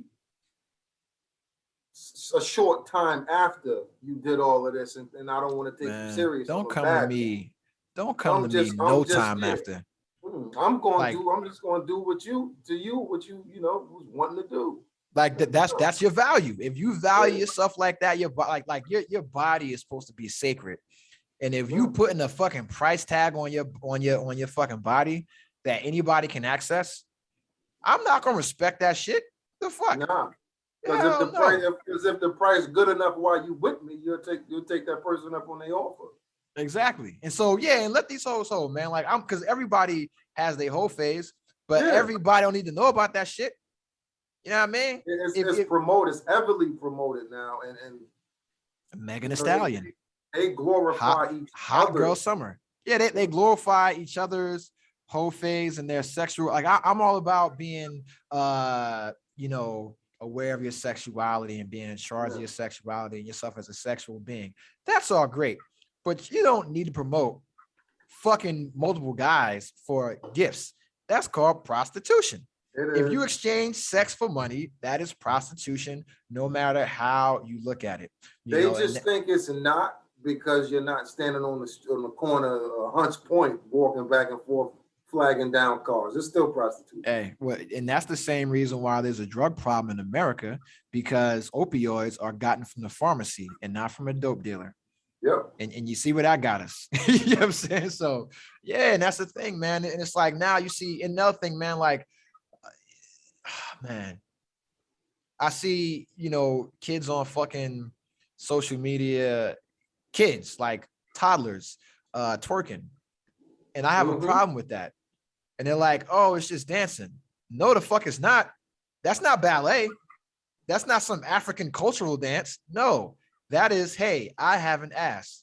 Look at my ass. I'm trying to entice you sexually with my body. Why would you want a child doing that? And at the same time, why would you allow your child to listen to that kind of music when you know see that happening? Yeah. When you know about programming, we know about subliminal messages, and everybody claims to be all woke and all smart, right? Well, if you're so fucking smart, why would you ever let your daughter listen to hip hop? Yeah, son too. Shit, it's a lot of people. That's their only form of knowing like anything about relationships and stuff like that. Is that reality TV? Yeah.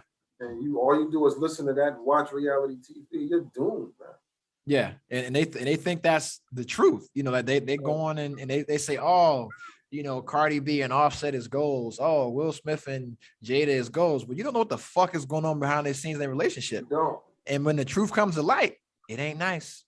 You know what I mean? It ain't nice at all. Yeah, Will Smith looking like a fucking idiot. You know what I'm saying? Got some young boy smashing his wife. You know what I mean? Cardi B getting cheated on every month by Offset, but that's goals. But then Russell Wilson. But they look at the material stuff as the goals. That's what it is. Yeah, and the thing is that they don't value themselves. Like a woman that values herself does not value material things. You know what I'm saying? Like she appreciates the gesture, but that's not like. But you're like the amount that you value her isn't based on how much you can spend. You know what I'm saying? Yeah.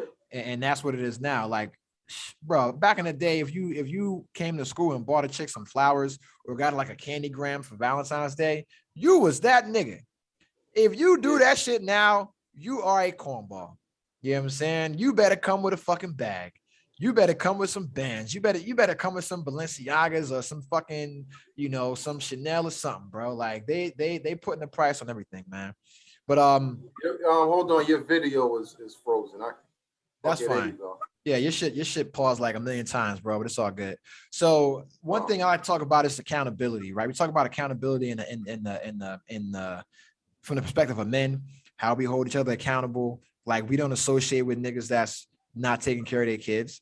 You know, we don't associate with deadbeats. We don't associate with cats that are just like career criminals, you know. But I don't see that same thing happen on the female side in our community, you know. All right, so we are back again, damn it. So we're talking about accountability in the female part of our community. Any thoughts on the lack thereof? It's just easier to blame men. And also, certain situations, the court systems allow them to like pretty much dodge accountability in situations. Well, just shifting the blame is a lot easier. So when you say the court systems, what do you mean by that? Well, like child support. I know you know more about that than I do. But like family court, with like custody battles and stuff.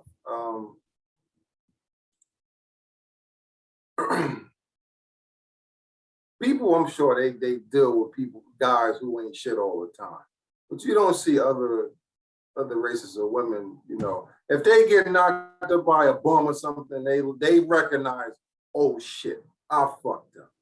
Correct.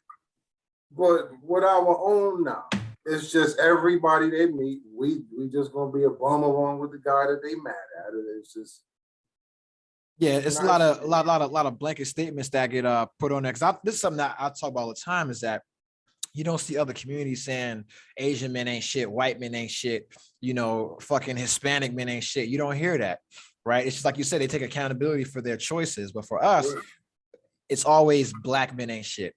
You know, black men don't do this, black men don't do that. And it's like, hey, well, don't you have like a father and brothers and uncles and cousins who are like good men? So why would you put out an entire blanket statement like that because you're upset with one person based on a choice that you made? Choice that you made. Nobody told you. Of course, you have no control over who steps to you. You're in total control of who the fuck you choose to entertain and whatever happens during that entertainment. That's your doing. And the other thing is from not knowing your value, because if the value that you put in your vagina is monetary, you're never going to meet a man of any kind of substance. Because all he got to do is show you something that got a little flash to it, and you'll exactly go. Just like a dog throwing a ball, they chase that shit. Yeah. You know what I'm saying? A cat, you throw a ball, cat gonna look at you. You know what I'm saying? Like, what the fuck is wrong with you? Yeah. Now it's of course there's people out there who aren't shit. We know. I agree. But for them to be that, how are they getting the reward of your body, man? If they ain't, how? And then the other thing is how come, you know, those same women don't put that same kind of pressure on the black women out here having multiple kids with multiple baby fathers solely for the purpose of getting child support from different guys? Wait, say that one more time. I'm sorry. Women that have multiple kids with multiple baby daddies only to get child support from different dudes instead of just having the same kids with the same dude. Or if you already fucked up once, why keep having kids out of wedlock? You know what I'm saying? And they don't say that. It's like, oh, well, you got 4 kids by 4 different women. Okay, yeah, I'm a piece of shit. What about her? And I'm not trying to start the whataboutism. I don't want to get into the whataboutism, but it's like, yo, they are quick to point out a man fucking 4 different women, but it's like, yo, this shit is a two-way street. She had to let me fuck. She knew I had 3 kids already. Exactly. It would not have happened unless she allowed me to. Barring somebody being like a weird rapist or some fucked up shit like that. Yeah. It don't happen unless you all say so. So no. And they don't want to, you know, don't want to talk about that, man. You know, because that's it's just like, because it's like, you know, my fault. Go ahead. Go ahead. No, because it's like, you know, we got the I don't know if you saw the shit that I posted about Lizzo. You know what I'm saying? And Lizzo was just out like twerking, celebrating the new song being released. Yeah. And I'm cool with Lizzo wearing all the shit that she wants to wear and being in charge of her body. That's cool, man. Do your thing. But don't do it at a fucking community center where there's kids. Yep. You know what I'm saying? Children, yeah. Families out there, children out there, and you sitting out there with a dress that doesn't come below your ass, doesn't come below your waist. Your panties are out and you're sitting there twerking. And the dudes playing music are playing flutes, playing like jazz music, not playing hip hop. And you out there just twerking for the gram and then get mad when somebody criticizes you and says, hey, man, you're doing too much. And then it's like, oh, well, you hate women. You hate black women. You're body shaming. No, it's decency. You know what I'm saying? Yeah. Your panties should not be showing where there are children. I'm sorry. You know what I mean? That's just me. And they don't got that same smoke for her, you know? No, of course not. It's, again, if you got any opinion on any, especially if you got an opinion on black women, and they just look at you as that you hate them or something like that. Yeah. No, like you said, it's a time and place for everything. If you want to do that, go. I don't care. Go ahead. Yeah, like go to a nightclub. Yeah, go to your barbecue or pool party. I shouldn't be anywhere with wife and children. And I got to worry about somebody standing on the table shaking their ass. No. Yeah, because it's just like, yo, man, like, are we not? Do we not have more class than that? You know, and I don't want to get into respectability politics and shit like that, but it's like, yo, how do you value yourself as a person? You know, like, what do you consider classy? What do you consider trashy? Because if it was a different person of a different race that were to do something like that, you would criticize it. You know what I'm saying? And but because see what they did with Miley Cyrus a couple of years ago. And she was at an award show. And she was at an award show shaking her ass, and they had something to say. Yeah, but then we got ours, you know, twerking at brunch on the fucking table, twerking at the community center in front of kids, all this wild twerking on fucking Instagram and Snapchat with the kids in the background. And then we say something about it, and then we hate women, you know. But it is what it is, you know. They'll say that we're saying something because she's big. No, I would say something that she was a size 4. So it's no. Yeah, because I mean, like me, I'm a huge Rihanna fan. I love Rihanna. But when Rihanna wore the fucking dress with the nipples out at the fucking Met Gala a few years back. That net looking shit. Yeah, I was like, yo, you wildin', ma. I was like, you bugging the fuck out. This is a daytime event. And no, there's no kids here. But it's like, yo, come on now. You don't see nobody else doing no shit like that. Why the fuck do we got to take it upon ourselves to be the pioneers of pushing the limit for decency? You know what I'm saying? Yeah. Because if it was if a guy came out there, a male rapper, and he had like a bunch of guns on him, or was wearing a bulletproof vest and with a bunch of holsters, something would be said about that. Of course. You know what I'm saying? Something, or if he was a guy came out, let's say he put a sock in his fucking pants and made his dick look extra big, something would be said about that, you know. But they're allowed a lot more leniency when it comes to accountability, and that's not this. And let me get. They're even like I guess you can say free from scrutiny, man. You can't say anything about it. Yeah. Even if this is an opinion, or even if you respectfully say something, it's still somebody gonna come out, mind the business that pays you. You talk about men all day long. And you doing something out in public. You doing some public shit. Why would you not expect the public scrutiny? You're not in your backyard. You at a community center. You're at a basketball game. You at a televised event. People are going to see you. So why would you not expect that public scrutiny? You know, but, and this is not all black women, because there are a lot of black women out there now that are holding or attempting to hold other women accountable. And I applaud that. There's one woman on Instagram, her tag is celebrate. You know what I'm saying? And she calls out a lot of bullshit, and she puts a lot of people's shit on Front Street. And you see motherfuckers do a 180 once they realize that, you know, this shit goes both ways, you know. So shout out to the women that are holding other women accountable, and the ones that aren't falling for that fucking because it's like, yo, because it's like, all right, you know, and this is why I empathize with men that believe in the gay agenda, because it's like, yo, they're forced to accept this gay agenda, but then if they say anything about this heterosexual agenda, about the over-sexualization of women and children, they get criticized for that as well.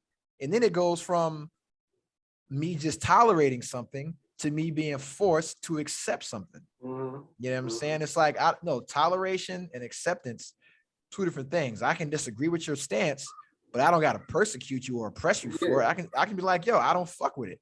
And because I don't fuck with your belief in that shit, I don't fuck with you. Nothing against you, just not my thing. You know what I'm saying? It's like, yo, back in the day, I tolerated motherfuckers that sold dope. As a 39-year-old man, I can't tolerate that no more. Nothing against you as a person. I just don't fuck with people like you. You know what I'm saying? So and that's it, you know, and people they don't want to understand that, man. But question, man, because we talked about, you know, old men and old men bias. Is there a bias when it comes to old people, maybe us included, and the NBA and the GOAT conversation? Of course, man. Yeah, and even we watched the same basketball growing up, man. It was different. I agree that the guys today are combinations of bigger, faster, and stronger. I give people that in the argument. They're so fucking stupid. I'm watching these basketball games. Their basketball IQ is horrible. They're just relying off athleticism. Yeah. And they don't have any actual skill.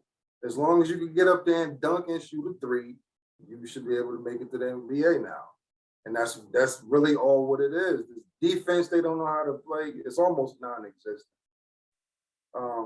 You can't even sneeze by a guy without them calling a flagrant or a flagrant two. Yeah. It's easy as hell to score. I'm all for the stretch big man, but back then, you know, that was called soft. But I'm all for the stretch big guy. But that's another element they don't factor in, because when your big man has to step out and he's capable of stepping out, their rim protector has to guard him. Now you got a wide open lane to score. That's what all of these guys who probably would have been average players back in, you know, the Jordan era, they look like superstars now. Yeah. Zach LaVine, that's his name from the Bulls. Yeah, Zach LaVine. Come on, to the 27 points a game in the 90s? No. We're talking, those are Larry Bird, Jordan, Dominique numbers, man. Yeah, and those guys would have scored 35, 40 points a game today. Easy. Because you look at how we, and I love Zion Williamson, but if you look at how we go crazy for Zion Williamson, imagine Barkley today. Yeah. Barkley, they would say Barkley's the GOAT today. If Barkley came in the league doing what the fuck he was doing at 6'4", you know what I'm saying? Doing what he did then in the league now, they would think Barkley's the fucking GOAT. You know what I mean? And it's just wild, man, because I look at it, watching the game now makes me appreciate the players back then even more. Like one of my favorite players, Chris Mullin. He is by far I love Larry Bird as well, but he is my favorite white guy ever in the NBA. Is Chris Mine Mullin. is Tony Kukoc, man. Kukoc ain't white. He fucking Croatian. He's not American white. I'm talking about American white boy. American white guy. Yeah. Chris motherfucking Mullins from Queens, New York, could handle the ball, could play D, could shoot, was a tough motherfucker. And he played like he was from the city, bro. He played hard, bro. And I'm like, Chris Mullin would score 35 a game on these motherfuckers today, bro. Easy. He would dominate, man. And I'm like, I love Steph Curry. Steph Curry wouldn't make it 3 seasons. He would have got hurt. Like he would have got forearmed in the neck doing that shit he does today. You know what I'm saying? And I love Steph. He would have been he just would have been a Del Curry back. Yeah, he would have been Del Curry. that's it. Spot up shooter. Yeah. You can't play a lick of defense. But then it's like I look at players like LeBron and the criticism that he takes. I'm like, LeBron would have still been LeBron back then. You know what I'm saying? Yeah. LeBron would have still been LeBron back then, because who the fuck would have stopped LeBron? You know what I'm saying? Because you run into him the same way Shaq, right? Shaq came in the league, generational talent. No one could stop Shaq until Shaq stopped Shaq, until his age stopped him, right? And it's like, well, LeBron's the same way, you know, because he works hard as fuck. That is not going to change because you change eras. You're like Jordan. That's how Jordan was. He just worked. He had a level of skill that was superior. But what made him his generational GOAT was the fact that he worked harder than everyone else. No one else was worried about fitness until Jordan came in the league and made that shit a thing, right? LeBron spends more money on his fitness than motherfuckers making a year in the league. You know what I'm saying? And it's like, well, you wonder why he lasts 18 seasons at that high level. A guy like Kobe would have still been Kobe back then. Yeah. You know what I'm saying? Kevin Garnett would have still been Kevin Garnett. It's only a select few guys, though. I don't think KD is still KD. And the reason is because they were able to be more physical. Yeah, that would have hurt because he only about 210. It looked like, man. Yeah, and so while he would have had to change positions. He'd have to be a fucking guard. You know what I'm saying? He'd be a 6'9", 6'10", 7 foot guard at that point, and that shit wouldn't have worked. You know what I'm saying? Nah, he wouldn't have been able to chase around like guys like Isaiah Thomas and that makes me appreciate a guy like Magic Johnson even more. You know what I'm saying? Yeah. Who could do everything and guard everybody. A guy like Dennis Rodman. Even a Scottie Pippen. And I fucking hate Pippen, but Pippen was a fundamentally sound basketball player. Overrated too, but he was complete. He was good. He had the complete package. He wasn't great at anything. He was good at everything. Yeah, he was good at everything, and it worked for the system that he was in. But then you see when he left, it didn't work. You know what I'm saying? But he still was successful. He still was successful, but it didn't work. You know, but I mean, a guy who I think would have still. Draymond Green would have been a better player back then than he is now. Because if you look at his, passing ability, it's difficult for him to kind of keep up with the pace of the game today too. Yeah, but the lack of athleticism back then would have benefited him a lot better. You know what I'm saying? I don't think Karl Malone is still Karl Malone in today's game. But I do think John Stockton is still John Stockton. Karl Malone, no, because defensively, I just never saw much from Karl Malone. Yeah, especially the play against these stretch guys. Yeah, offensively, perhaps, but that position is kind of dying out. Like that back to the basket game, and the last guy that was like that was like LaMarcus Aldridge, and then he's out the league right now. See, yeah. And I think a guy like Olajuwon would be Jesus right now if he was in the league today. Man, what? Olajuwon would be unstoppable. He would destroy people. He would embarrass motherfuckers. Him and David Robinson. I think coaches would have allowed them to display more. Back then, based on your position, that's just strictly what you were going to be used for. They wouldn't let you do anything else. Now, if you can shoot, they'll let you. I think Tim Duncan coming in the league now is a better Tim Duncan. Because Tim Duncan, like Djokovic and all those other fucking foreign motherfuckers, they're wannabe Tim Duncans. Tim Duncan was that, and he played D. Yeah, hell yeah. Tim Duncan stopped Shaq. That's what I'm saying. Like Tim Duncan is a hella underrated player because he wasn't flashy and he wasn't. No, that's the only thing, and he wasn't that marketable either. All he did was win, bro. All he did was win and wear baggy ass clothes. This motherfucker and then nightgown t-shirt. Yeah, he fucking shopped that big and tall and never got anything tailored, bro. Like he just I don't even think I ever seen him on commercials like that growing up, man. Nah, the only thing I ever seen him do was swim. That was it. He was like swimming on some TV shit or something like that. But So do you believe in the whole GOAT shit, or do you think that that's just for eras? Eras have their GOATs, but there can be no GOAT overall. The greatest of all time. I definitely believe that's Michael Jordan. We will never see that ever. And I also believe that there's GOATs of the era as well. Okay. What do you consider an era? About how many years? Is it based on a player's length in the league, or just so their time in the league, were they? Is it their time in their prime? Yeah. Remember, Kobe first 3 years, he was just a regular guy. Well, if you look at the entirety of his career, was he that guy? His whole career, because Jordan, look at Jordan, his first couple years, they weren't doing shit, but then throughout his entirety of his career, was he that guy for the majority of his career? So, because like Shaq, right? Shaq played too long. You know what I'm saying? But overall, Shaq was that fucking guy. But Shaq was in the league same time as Kobe, same time as AI, same time, you know, his era overlapped Jordan and David Robinson and a lot, you know, so it's like it's hard, like a guy like Shaq. I don't think we appreciate him as much as we should, even though I hate giving Shaq any fucking flowers because of Shaq Fu. But it's like, yo, Shaq was that fucking guy, man. Shaq was that fucking guy. I loved Orlando Shaq, man. Orlando Shaq was skinny, bro. He was a beast. He was in shape. He was more mobile, all of that. Yeah, Lakers Shaq, that motherfucker got muscle. Orlando Shaq, he must have, I don't know what kind of, he was still young, so he hadn't grown into his body yet. So he was he was powerful, but he was fucking fast. He was fucking fast, man. He was quick. Yeah, he was quick as hell for a dude that big, man. He was something that we ain't see that.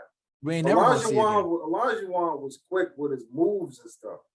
Shaq was everything. Yeah, Shaq was the first basketball player who I thought was violent.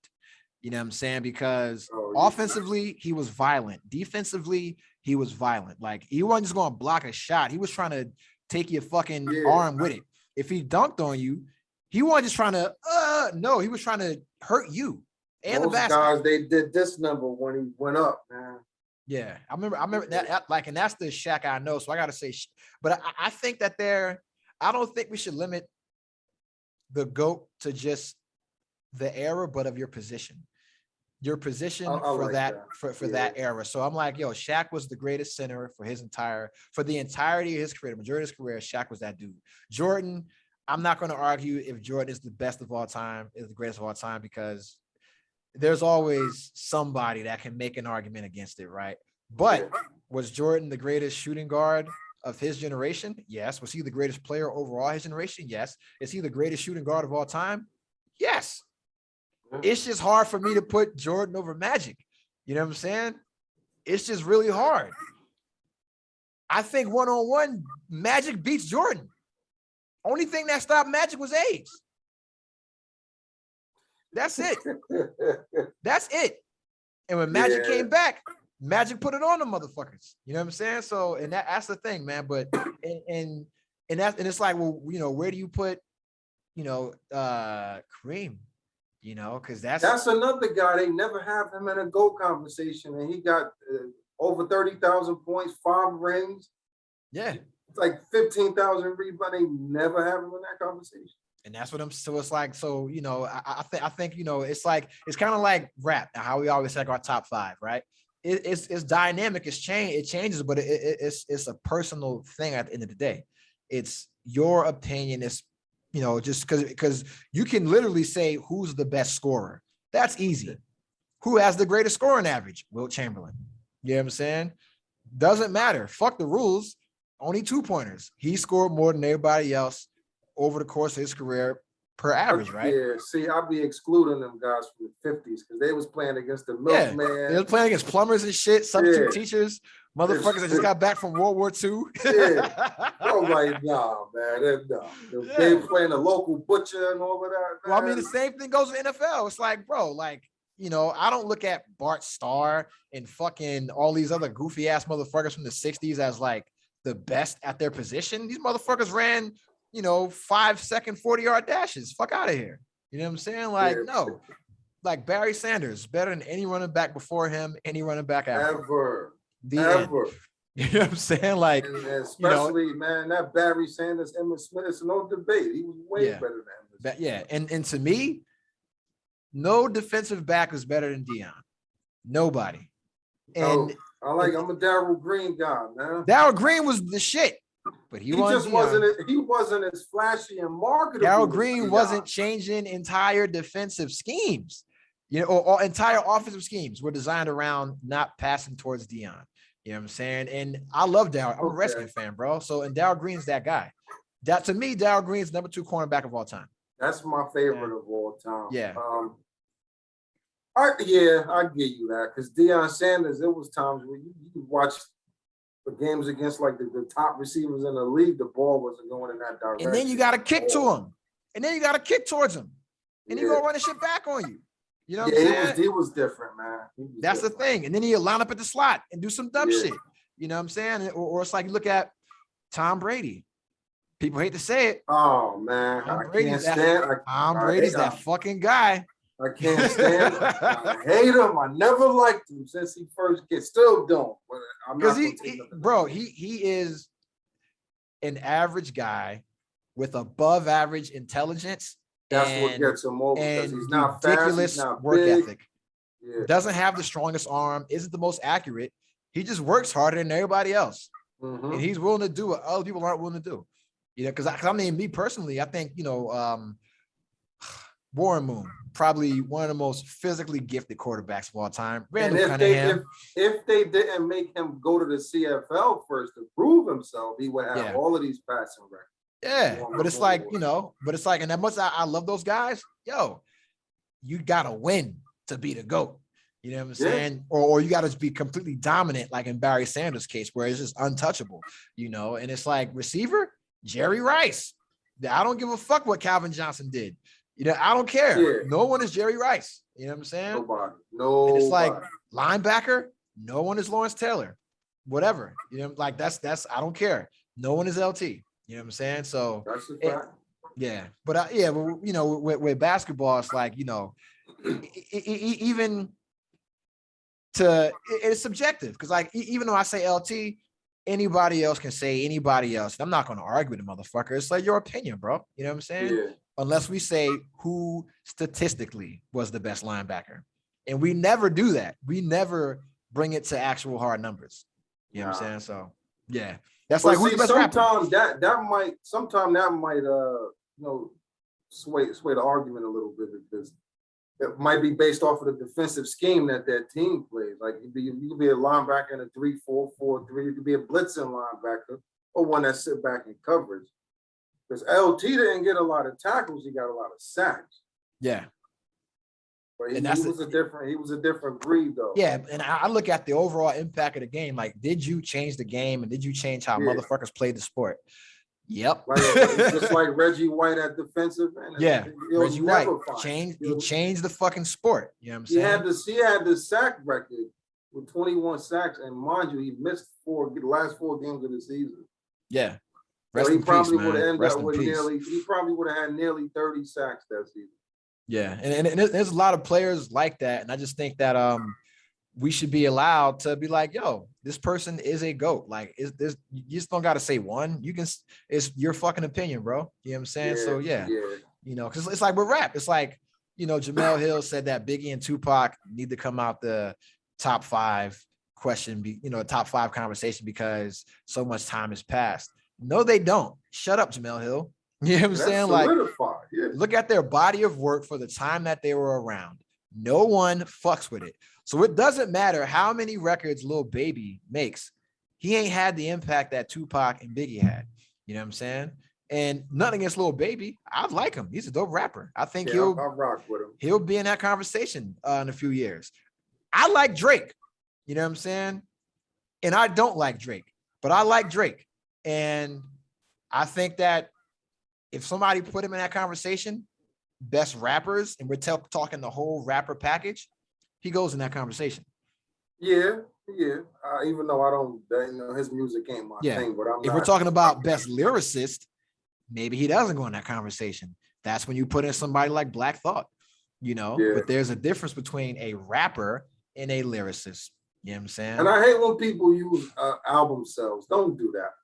Nah, because Vanilla Ice went platinum. Vanilla Ice and MC Hammer sold 5-6 million records, man. And I'm like, nah, come on, man. So where do you rank Eminem in that category? He's overrated. Because for me, he don't get in the GOAT conversation. He's not in the top 5. No, me neither. He does have verses I did like, and then that verse off the Nas album, The King's Disease 2. That shit was terrible, bro. Oh my god. No, he got busy. What? Here's why I can't fuck with that verse. Man. Because we all heard the Renegade verse on the Jay-Z album, and that was a dope verse. It stuck to the subject matter. Now you got EPMD Part 2, right? The first EPMD song by Nas was on the Judas and the Black Messiah soundtrack. The remix is on King Disease 2 with EPMD. And so if you look at the subject matter of what everybody is talking about, and then you look at what Eminem is talking about, one of these things is not like the other. You know what I'm saying? And I'm like, this motherfucker did a whole bunch of rapping with a whole bunch of syllables to say a whole bunch of nothing. I'm like, we're talking about Black empowerment and ownership on this song. That's the topic of this song, right? And then this motherfucker come on and he's just rapping. Like, okay, yeah, if you're just talking about... he didn't stick to the script, really. Yeah, he didn't provide anything to the song except words. You know what I mean? And I can name, and Eminem is a great rapper. His first 2 albums, in my opinion, classics. You cannot touch those 2 albums. They are protected. After that, yeah, Slim Shady and the Marshall Mathers LP. Dope as fuck. I can recite both of them shits word for word right now. But afterwards, people just let him rap. And that's all he did. And you see his flow changed so much to the fact that all he does is just rap as fast as possible. And doesn't say shit. And rhyme words, man. He was like, name is Busta Rhymes. Nah, you don't do Bust like that, man. Busta Rhymes now, that's all he does. It's just he held us down for Busta Rhymes years, back then. Man. Busta Rhymes back then was that dude. Oh yeah. And Busta Rhymes did Look at Me Now. Look at Me Now is when Busta Rhymes' whole shit changed. Because after that verse, Look at Me Now, he's like, oh, people like this. And then he stuck with it and never went back to like the old Busta. You know what I'm saying? Like I looked at Eminem as the white cannabis, man. Exactly. And just, he just had a bigger push. Because he was white. Because if listening to Cannabis, what was he really saying? Nothing. He was using a bunch of scientific words and then extracurricular, molecular, and we thought that was fire. We did. We got food. We got bamboo. And another thing that Cannabis was smart. He always freestyled over a classic beat that was hot. Yeah. Like Ice Cream, Cream, Incarcerated Scarf. He knew what he was doing. Yeah, but Eminem is not better than Redman. Eminem is not a better rapper than Redman. Redman was official, man. Yeah, that's what I'm saying. So hell yeah. Why the fuck do we put Eminem, or why do people want to put Eminem in the GOAT category when he ain't better than Redman? Nah. End. But when you ask Eminem who his favorite rapper is, Redman. It is Redman. And it ain't better than Ghostface. And so many rappers went to Redman's school, observed, and rapped about stupid shit and made money. Eminem is one of them. A lot of people you put Redman on anybody's track. That's Redman's track now. Redman got that verse. Yeah. You know what I'm saying? And but M ain't better than Ghostface. Hell no. Ghost is my top 5, man. That's what I'm saying. And it's all subjective. M ain't better than Kiss. And I think we all learned where Kiss stands in the top 5 conversation. That was niggas got a reminder. You know what I'm saying? So that's all I got to say about that. Yeah. But we've been on this call for like fucking damn near 2.5 hours, man. I got the internet done fucking shut down on me. You got your lady over there feeding you grapes and shit, and I got a doctor's appointment in like fucking 20 minutes, bro. You know what I'm saying, on a Sunday. All right, man. So this will not be the last time you on here. Actually, when the internet cut off, I was like, oh shit, thank you, because we can just do a part 2 tomorrow and put the whole other hour on this motherfucker. Yeah, right. But yo, before we go, this will not be the last time you're on here. Always welcome back. Just let me know when you want to come on. Anything you want to say to the people out there before we dip out? Nah, man. Just thank you for having me and letting me get a couple of things off my chest, man. All right, man. Yeah, that's what's up. So I want to thank you for taking time out on your busy Sunday, man. You could have been anywhere else in the world, but you're here with me talking shit to the people. All right. And thank you for giving back to the community, man, because we need more men in the education field. If you don't agree with these views or these opinions that are expressed, I apologize. you're fucking lame. The end. You know what I'm saying? So, hey, man, this is my podcast. I say what the fuck I want. My guests will come on here and say what they want. This is America, motherfucker. First Amendment, eat my dick. My mom doesn't listen. That's why I'm talking all reckless. They thought I had Tourette's. The end. But other than that, man, fuck being woke. Should never been asleep.